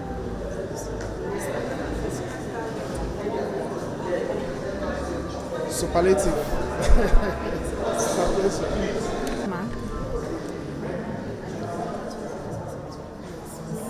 Good morning, ma'am. My name is Miracle. Would like to meet you. Okay, my name is Ajia Ngozi Omonaishola, the President General of Anioma Women Forum and the National Women Leader of all Anioma Women Wings, both daughters and wives. Would like to meet you too. My name is Joya Gazuma, Welfare Anioma Women Forum. So what part of today's event are you looking forward to? Oh, beautiful. I'm looking forward to unveil the potentials that are hidden. Those are treasures. Apart from the oil and untapped gas, I'm talking about the untapped gas in the Undukwas, the riverine area, because we have untapped creativities within Niger Delta region, which I'm looking forward for him to unveil. The talents, the creativity that we have. Like if you look at my wrapper, it's handmade. It's part of our gifts in Niger Delta region. It's handmade, handcrafted, and weaved. So that's one of the things I'm looking forward for him to unveil. The things, beyond oil and gas. Yes. How would you describe the significance of this book to Nigeria at this time? Oh, nice. You see, they said if you want to hide something from an African man, you hide it in a book. But Nigerians have gone beyond that. We now read books. We now see things we understand. So I'm looking forward to read his book and of course acknowledge his hard work, because I know he has worked so hard to put this together, and a lot of treasures that even those that are not from Niger Delta don't know about, and those that are from Niger Delta region, we know that there are other things that we can look into beyond what we are known for. So I'm looking forward for him to unveil that to the entire world, to see us beyond oil and gas. Thank you so much, ma. If you could describe this event in one word, what would it be? Oh, coming together as Nigerian, as African, and as Niger Delta. Would you like to this event in one word? How would you describe it? Just one word. One word, Niger Delta, coming together, one big house and one big family. Thank you so much. I truly appreciate it. Distinguished ladies and gentlemen, we'd like to get started. Miracle, good morning to you. Thank you for having me here. And thank you for coming. So I would like to know what inspired you to write this book. Well, in terms of being inspired, I rather want to think it's a motivation and a body. Now, I am invited to quite a number of forums, both here in Nigeria and outside the country, and I speak on this important subject of the Niger Delta. Been under enormous pressure to reduce it into a book, which I'll heed to that call, and today you can find a book called The Hidden Treasures in the Niger Delta. Well, the most powerful revolution is such that in the Niger Delta, the narrative is such that it's all about militancy, it's all about agitations, but that's not what it is. What it is that we are a blessing and a gift to this nation, and indeed this part of the world. There's so much of the resources there, both natural and human. They can take this country for another 1,000 years. The resources are so much, and we are just looking at hydrocarbon. Now, in the oil and gas business, that's the space that I'm active. But much more than that, there's a lot of resources that have value that can put hydrocarbon on the side, and it's not been touched.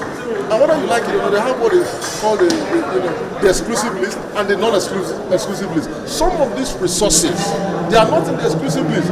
It means that you can exploit them without recourse to government, just by following some licenses and permits. You can exploit them. So, and I think that is responsibly done. That can add to our IGR and then our GDP. Not the kind of figures we are posting now. So the resources are enormous, and we want people to take advantage. For investors to look at it. That place is an investor heaven, and it's important to me that people are not saying it, and I really wonder. And I pray that this is a wake-up call for action, so that people can say this is a roadmap. What I've put in that book is a roadmap. I can tell you, sir, it's a roadmap. Even I delve into the hydrocarbon areas that people don't look at. I exploit that as well, and I began to look at the resources, whether it is lithium, whether it is manganese, whether it is gold, whether it is uranium, whether it is lignite, whether it is gypsum, whether it is kaolin. These resources are there, and we are not taking advantage of them. And if you look at the global figures that these resources are posting around the world, just know that we are wasting time and we are wasting resources. Thank you so much, sir. Congratulations. Thank you.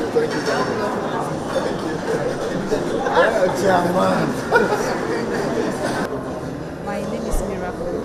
I would like to meet you. My name is Dr. Igoro Alexander. I'm a part of the Chris Iyovwaye Foundation that is unveiling the book today. I would like to know what does today's unveiling means to you personally? Okay, very importantly, if you're somebody who's been following trend, the narrative about the Niger Delta is a place where you have a lot of deprivation and exploitation. Those things are quite true, but that's a narrative that is generally accepted. But today, Deacon Chris is unveiling the book, The Hidden Treasure, displaying the mineral resources, the agricultural resources, and the human resources in the Niger Delta. For me, it's an epoch-making day, and we're happy because the global community is going to, get exposed to a new narrative about the Niger Delta. Thank you very much, sir. If you could describe this event in one word, what would you say? It is epoch-making. That's massive. Thank you so much, sir. Nice to have you, sir. My name is Miracle. Would like to meet you. Yeah. You already have it. Thank you. My name is Dr. Nwachukwu. Nice to have you here. So I would like to ask, how would you describe Deacon Chris and his contribution through this book? All I want to say is that he's a man full of achievement. He's a man who has done so much for society and for the sake of legacy, for the upcoming generation to emulate, to know how far he got to where he is today. This book is necessary for everyone to go through it. And it also went through his own challenges to get where he is today. So people who too may be going through challenges, it's like it's a light that people need to emulate. And that's why this book is a good one. I appreciate it and send my congratulations straight to Thank you so much, sir. So what are your expectations from this book launch today? My expectation from this book launch is that there is hope. If he can do it, we too can do it. If we can do it, the younger generation who are coming up will see him as the light that we should emulate. So it's a good one. And for posterity's sake, the book is necessary for it to be known, for people to learn how he went through life to achieve Thank you so much, sir. Lastly, in one word,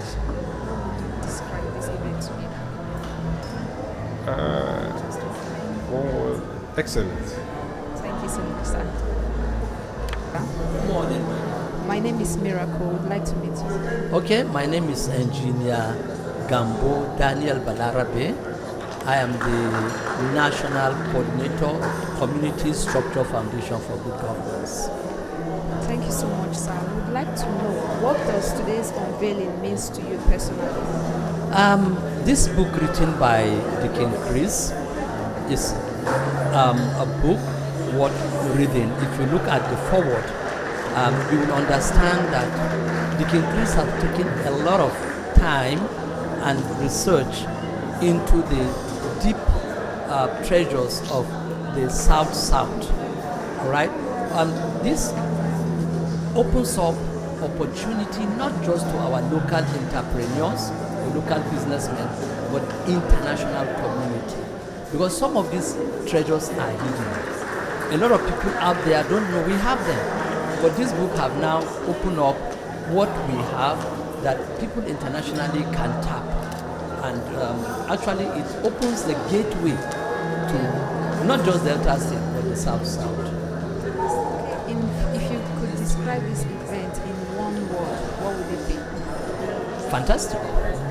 Thank you so much for your time. Truly appreciate it. I would like to meet you. Okay, I'm Mr. Deniran from Warri, Delta State. Nice to meet you, sir. I would like to know, what part of today's event are you looking forward to? Everything in totality, because the event as a whole is awesome, and it is going to unveil a lot of expectation, especially from those of us from the Niger Delta area. It means a lot, bringing me to the front burner, of the issues of the Niger Delta, of the wealth of the Niger Delta, and that we are peculiar people, as stated in the Bible.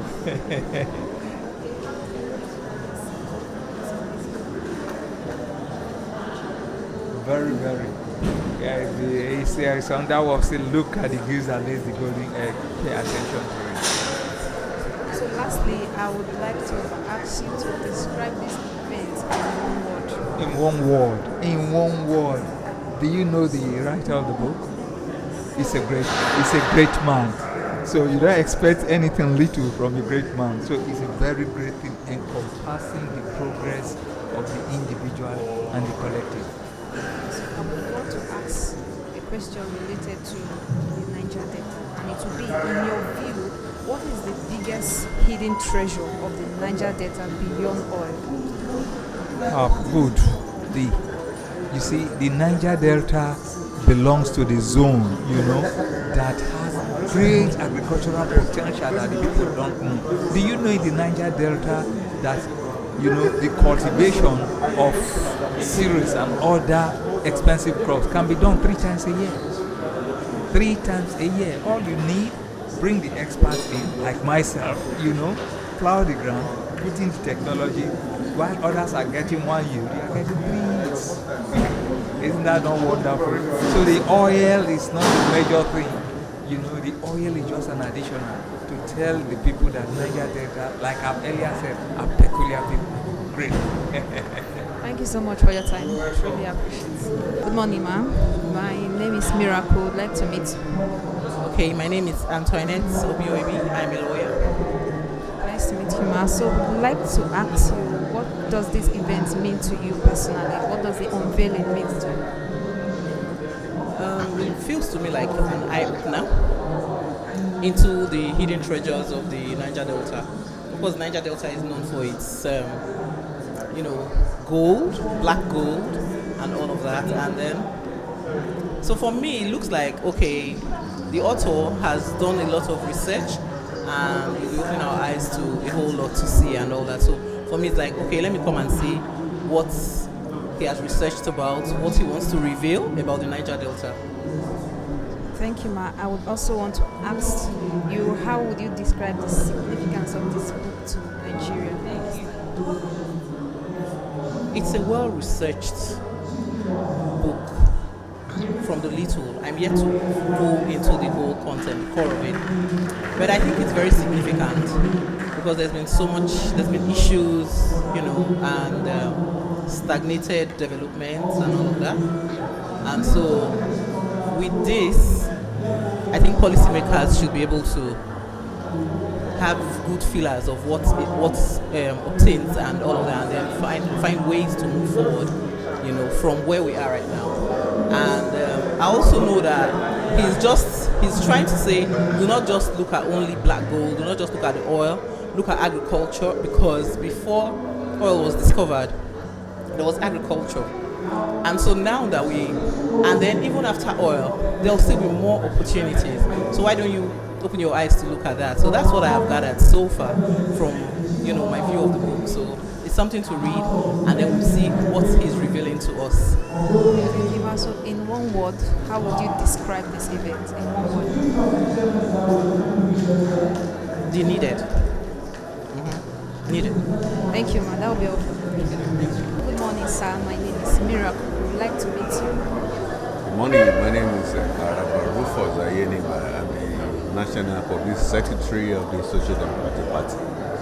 Sir, I would like to know what part of today's events are you looking forward to? The whole of the event, the public presentation, to listen to people speak about the program, the man himself, our beloved Deacon Chris, and the great work he's doing, and the core of the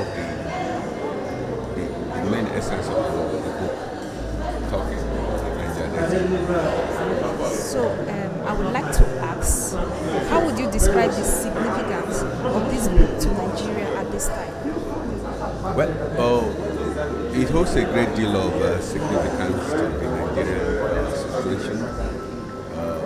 Looking at the very important role the Niger Delta has played over the years in our course, the trajectory of our nation building, the human resource that the Niger Delta has blessed Nigeria with, the humongous natural resource, the oil, not just the oil, the people, and the Niger Delta being the heartbeat of the Nigerian economy. And so, the significance of the book is essentially seen around the issues of the richness of the Niger Delta, the role it is played over time, and the role it will still play in the years ahead. Thank you so much, sir. If you can describe this event in one word, what would you say? Oh, great. Thank you so much, sir, for having us. Let's be very wise. Good morning, sir. Good morning. My name is Miracle. I would like to meet you. My name is Joshua Audogana, a member representing Lavumokwa Edati Federal Constituency from Niger State. I'm in the House of Representatives. Thank you so much, sir. I would like to ask, what does today's unveiling of the book, The Hidden Treasure, means to you personally? Well, first of all, it's the relationship with Deacon Chris that has brought me here. And second of all, I've once heard from a great leader in Nigeria, that if you want to hide wealth from a black man, put it in a book. And when we saw the topic of the book, Hidden Treasures, it has rang a curiosity in my heart that what is that hidden treasure that I need to tap from, I need to read, I need to learn, and hand over to generations that I have influence over. First my family, first those I represent, and then the uttermost parts of the earth.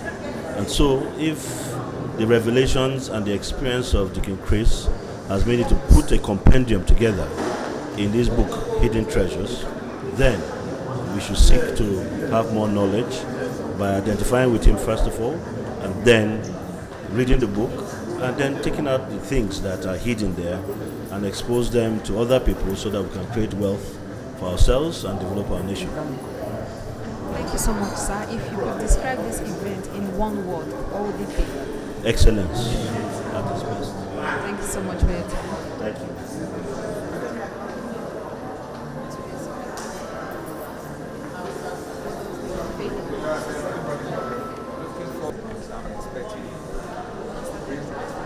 Starts now. Is he free? Good morning, sir. It's Miracle. Would like to meet you. My name is Adakole Ijogi. Nice to meet you, sir. So I would like to ask, what does today's event, what does today's unveiling means to you personally? Well, personally, there are two things. Firstly is a show of support to a friend and a very, very credible Nigerian, a Nigerian with integrity, with capacity and competence. And then for some of us, the second leg of it is when you hear the name of the book, Hidden Treasures, as a man who is in the altar of God. I think it's something that I would really love to have, or a book that I would really love to read, because Deacon Chris is somebody of solid mind and he means so much to many other Nigerians.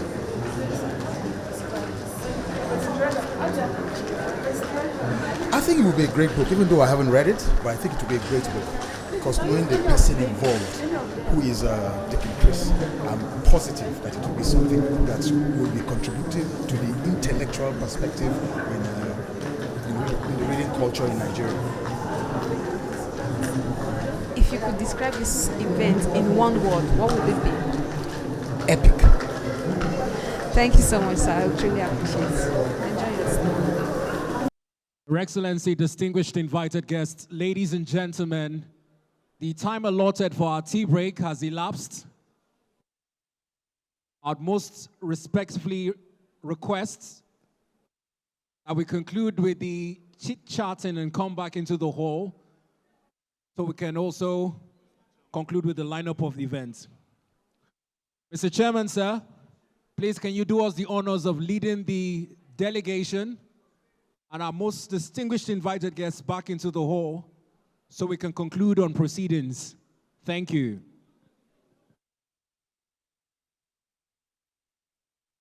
We'll still be taking our final batch of messages and donations in support of the book in a bit. So if you still haven't gotten the slip, you can kindly request. The book stand is at the entrance to the hall, where you can pick up a copy and also make your donations in private, should you choose to do so. The author has so graciously slashed the price, giving us a book subsidy, 100,000 naira for hard copy, while 50,000 naira for soft copy for those who intend to buy on the spot.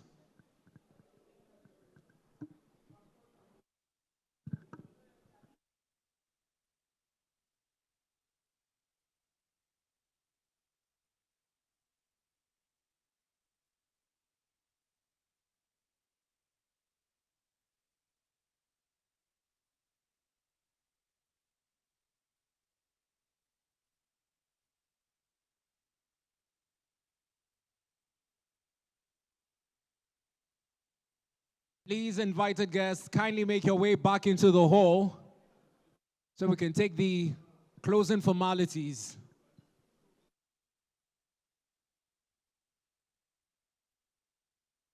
I've just been informed that the chairman will be with us in a moment.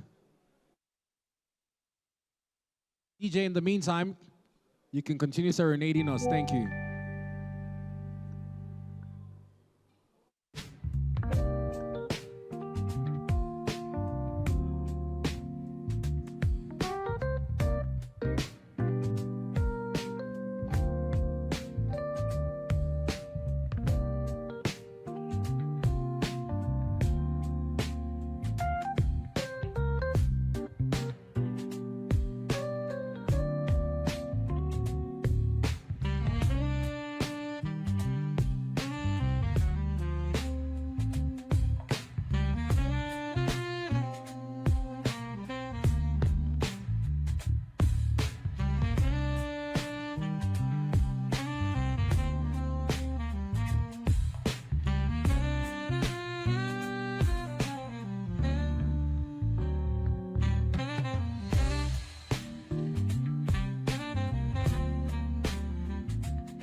All right, DJ, thank you. The chairman is seated. Very distinguished invited guests will return to take concluding donations. Before we move to closing formalities, just a reminder, there's still more copies of the book on hand should you choose to purchase. Mr. Chairman, sir, with your kind permission, I would like to proceed to invite to the podium Engineer D.B. Gambo, the National Coordinator, Community Structured Foundation for Good Governance, for his donation at this moment. Please, if your hands are not too busy, please put them together as Engineer D.B. Gambo makes his way forward, please. Thank you.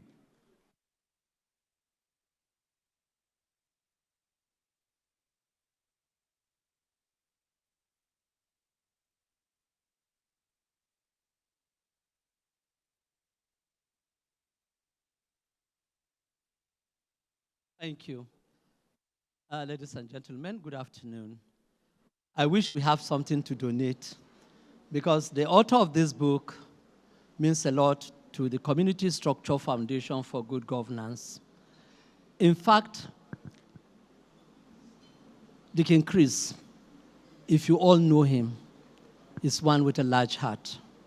Is one who does not just look unto you to get, but he is one who looks up to you to give. Such a passionate person. To even have time to write such a book is commendable.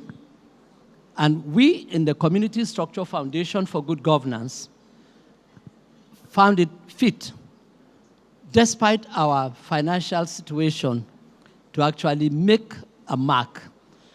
And by virtue of my position as the national coordinator, we are also launching a copy of the book for 200,000. Thank you.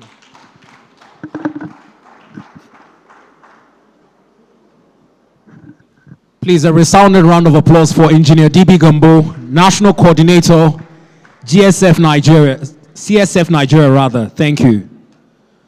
We did tell you that the hidden treasure of the Niger Delta is beyond minerals and oil, more so the human potential of the region. And I did tell you about the beauties of Niger Delta women. They're industrious, they're hardworking, and indeed when the good scriptures talked about virtuous women, it did well to capture the Niger Delta women at this moment. At this point in time, I'd like to request representatives of the Anyoma Women Group to come forward, make their donation and presentation, because they also are adorned in beautiful hand-woven fabrics, which they hope to promote as one of the hidden treasures of the Niger Delta. A round of applause for them. Thank you so much for this opportunity. I'd like to appreciate all the dignitaries and all protocol duly observed. From what was reviewed from the book, if you look at me very well, from here down, this is one of the hidden treasure called our culture. This is one of the hidden treasure in Niger Delta region.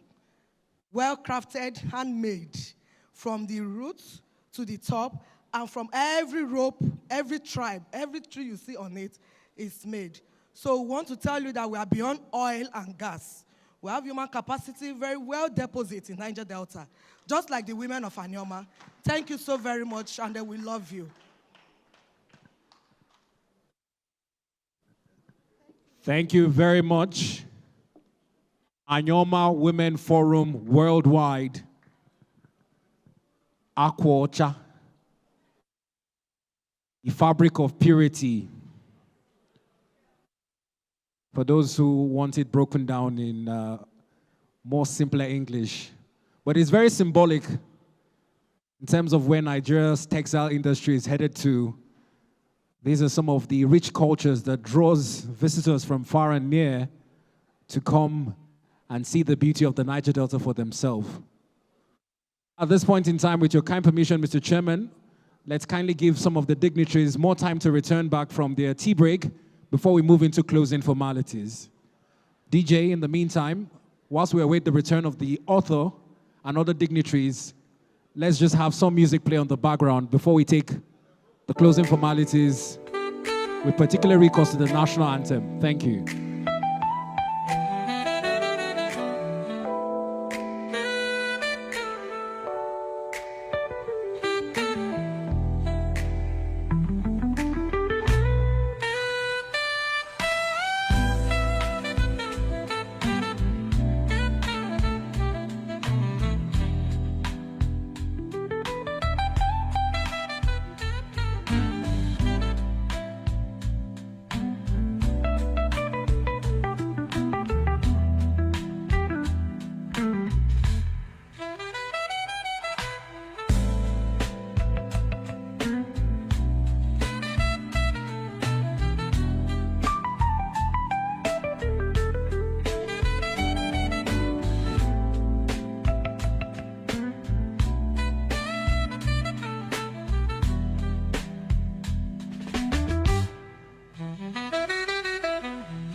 of the author and his wife with the Anioma Women Worldwide.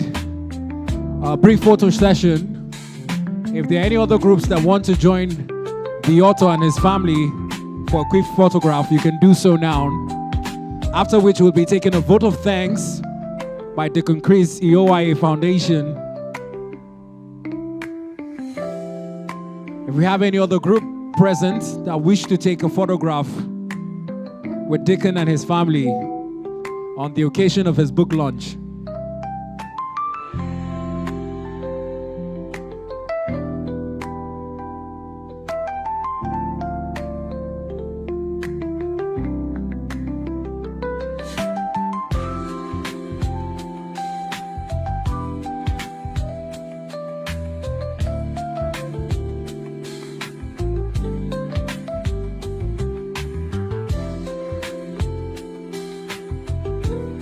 All right, thank you, media. We appreciate you.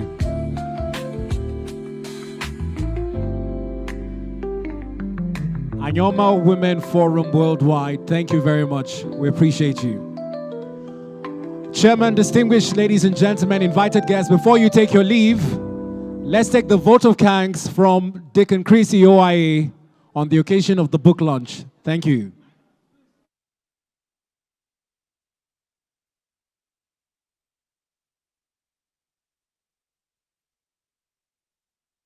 We crave your indulgence. Just give us some minutes before you leave. Thank you.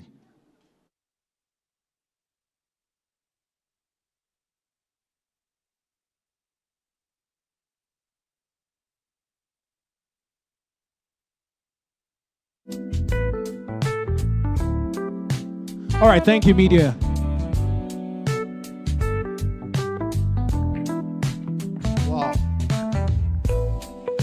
First of all, I want to say thank you to the Almighty God, the way this event has gone today. And I also want to especially thank our chairman, still seated all the way, and always smiling. Chairman, we are grateful to you.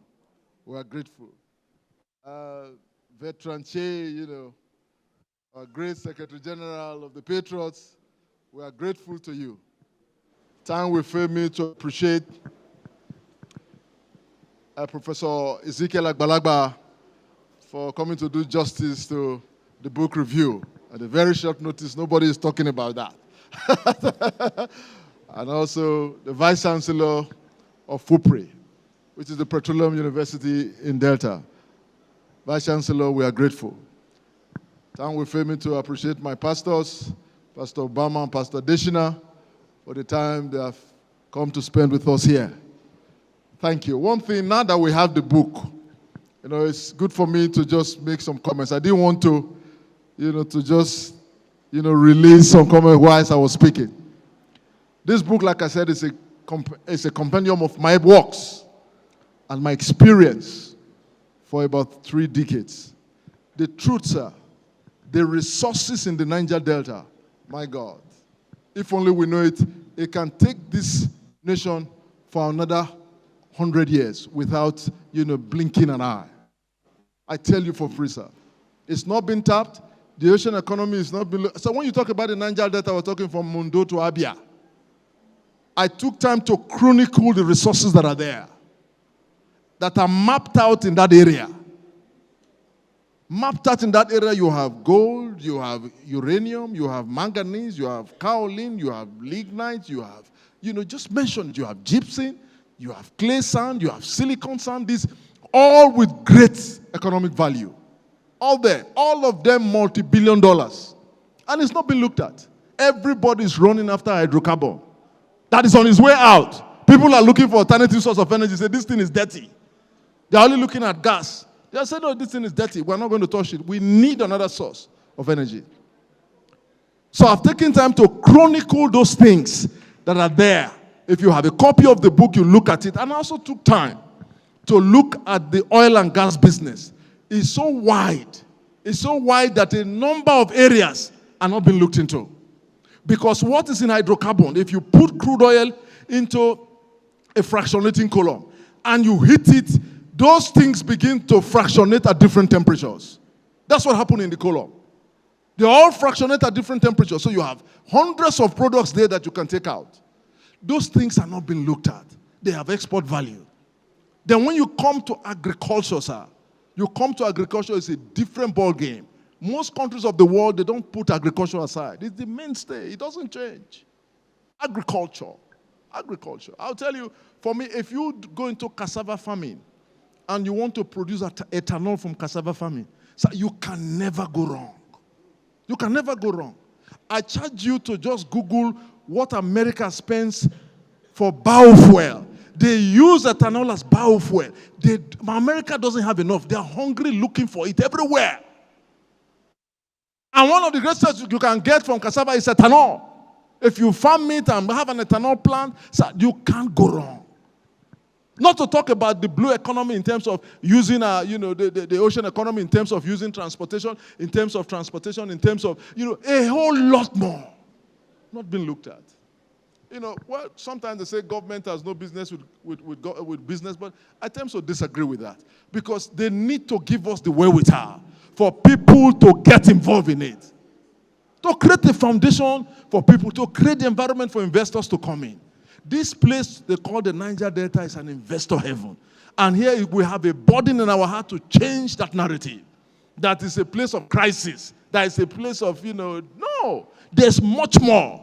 And in this book, I took time to chronicle the icons that have come from that area. I looked at the military. I looked at, the health sector. I looked at entertainment. I looked at everywhere. I looked at the corporate world. I looked at the banking industry. I took time to chronicle all of that. And you see the individuals that are coming from there. So I tell you for free, sir, what is in the Niger Delta? It's not been touched at all. It's not been touched at all. And I really pray that, people can, it's a wake-up call. This book is a wake-up call. So that we can look at those things and take advantage of it. For the common good of our people and the common good of country. And I believe that when we begin to engage, that we begin to get the dividend of what God has placed in our land. Thank you so much. I'm so grateful. I'm grateful to everyone for coming to be a part of this event. My Anyosha women, I greet you all. I thank you so much for coming. I thank my brothers for the Robo people in Abuja. They are here. My families, they are here. I'm so grateful to everyone. I'm grateful to my friends. Ediale, you can't be there, Ediale, and don't make a donation. Come on, make a public donation here. Before I call for closing prayer, come. You can't be here in this event and you are not making any. Come and tell the people. You can't escape. Ediale, come. Because today I don't have the permission to go around. You know what I can do now? I can be a great fundraiser, sir. But today I'm not permitted to move. When I move, they say, sit down. When I sit down. Are you getting? When I became the 47th president of the Rotary Club of Warri, oh my God, people were there. The kind of funds we raised. Because that is the first time I will go into the public to ask for funds. All my life, I've been giving. All my life, I've been giving. I give to any cause that I think that is good. All my life. But that was the first time I will go to the public to ask. And this one is the second time. Ediale, what are you supporting this book with? I know, don't tell me because you just lost your mother. No, tell me what. My friend. Thank you very much. I will say big congratulations. For the past 24 years, I'm funding a brother from another mother. So it has been so lovely. He could change a lot of things. He's the only human being on earth that can make donation on my behalf and I will pay. The only human being. He will say you are supposed to be in this program because of one or two reasons you are not here. But on your behalf, I make a donation of 10 million, 20 million, I will pay. We won't dispute it. Whether my mother have gone to meet with the law or not, that have nothing to do with this occasion. Because where the money is going to. He is also a very big fan of my foundation. I also have a Kennedy Ediale Foundation, which is KEF. Because of that, I'll give you 2 million. Thank you. Thank you. Thank you. I'm so grateful to you, Kennedy. Always a pleasure to have you in the house.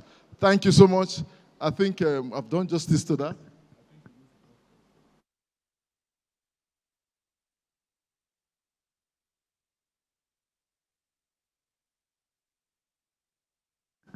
Thank you, sir. Thank you. A round of applause once again for the author, Deacon Chris Iyovwaye, founder and CEO, Wellman Group, who in a couple of days, I bet he would have to also do the fundraising himself. But till we get to that bridge, we'll decide how to cross it. At this point in time, I'd like to very respectfully invite that we be upstanding to take the national anthem. If you look at the anthem, the third stanza is more like a closing prayer for Nigeria. The Army Headquarters Garrison Band, led by Lieutenant A.A. Tom. Once I start to move for donations begin to move. My sister here is the immediate past president of the Rotary Club of Warri. I am the 47th president, current president of the Rotary Club of Warri. She was the 46th president, so she handed to me. She said she can. She came all the way yesterday to be part of this event. And as we are closing out, she said, no, I can't be here and don't give a donation. Regina Edukugo, thank you so much, ma'am.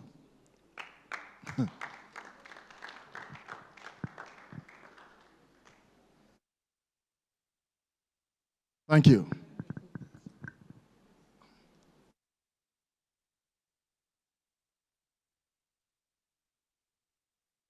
Thank you for permitting me to be on the platform to appreciate the Iyovwaye family, Deacon and Deaconess, Mrs. Iyovwaye, and thanks for everybody that is here.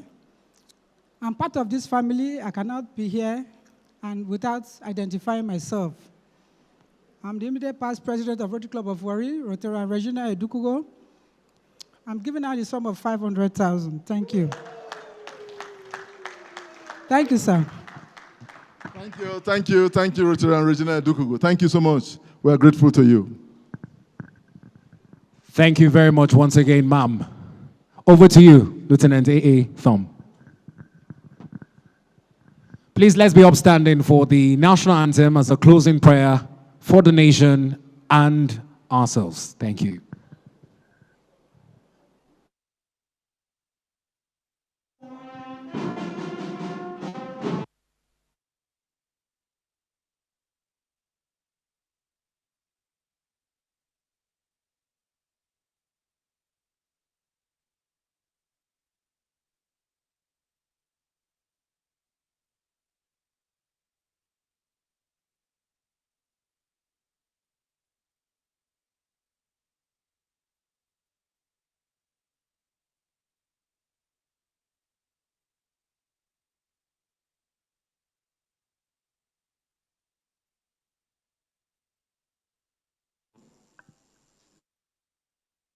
Thank you very much. Chairman, distinguished invited guests, ladies and gentlemen, it's been a privilege and honor being your MC for today. Please do well to go in peace and serve the Lord. We'll see you in Warri on the 25th, Tuesday, November 2025, for the Warri edition of the book launch, The Hidden Treasures. God bless. Thank you.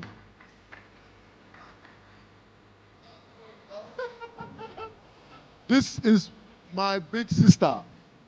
Not just sister by my blood, you know. My big sister says she can. She's just come. She's been around, but she stepped out.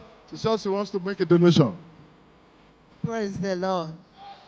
I'm so excited. I just look back to see what my grandfather or grandmother would have been doing if they saw their son in this high pedestal. I just want to give God all the glory. I cannot be here. He is indeed my father's junior sister's son. I can't be here and all the donation is going. I want to humbly contribute and bless him with just 100,000 naira. Thank you.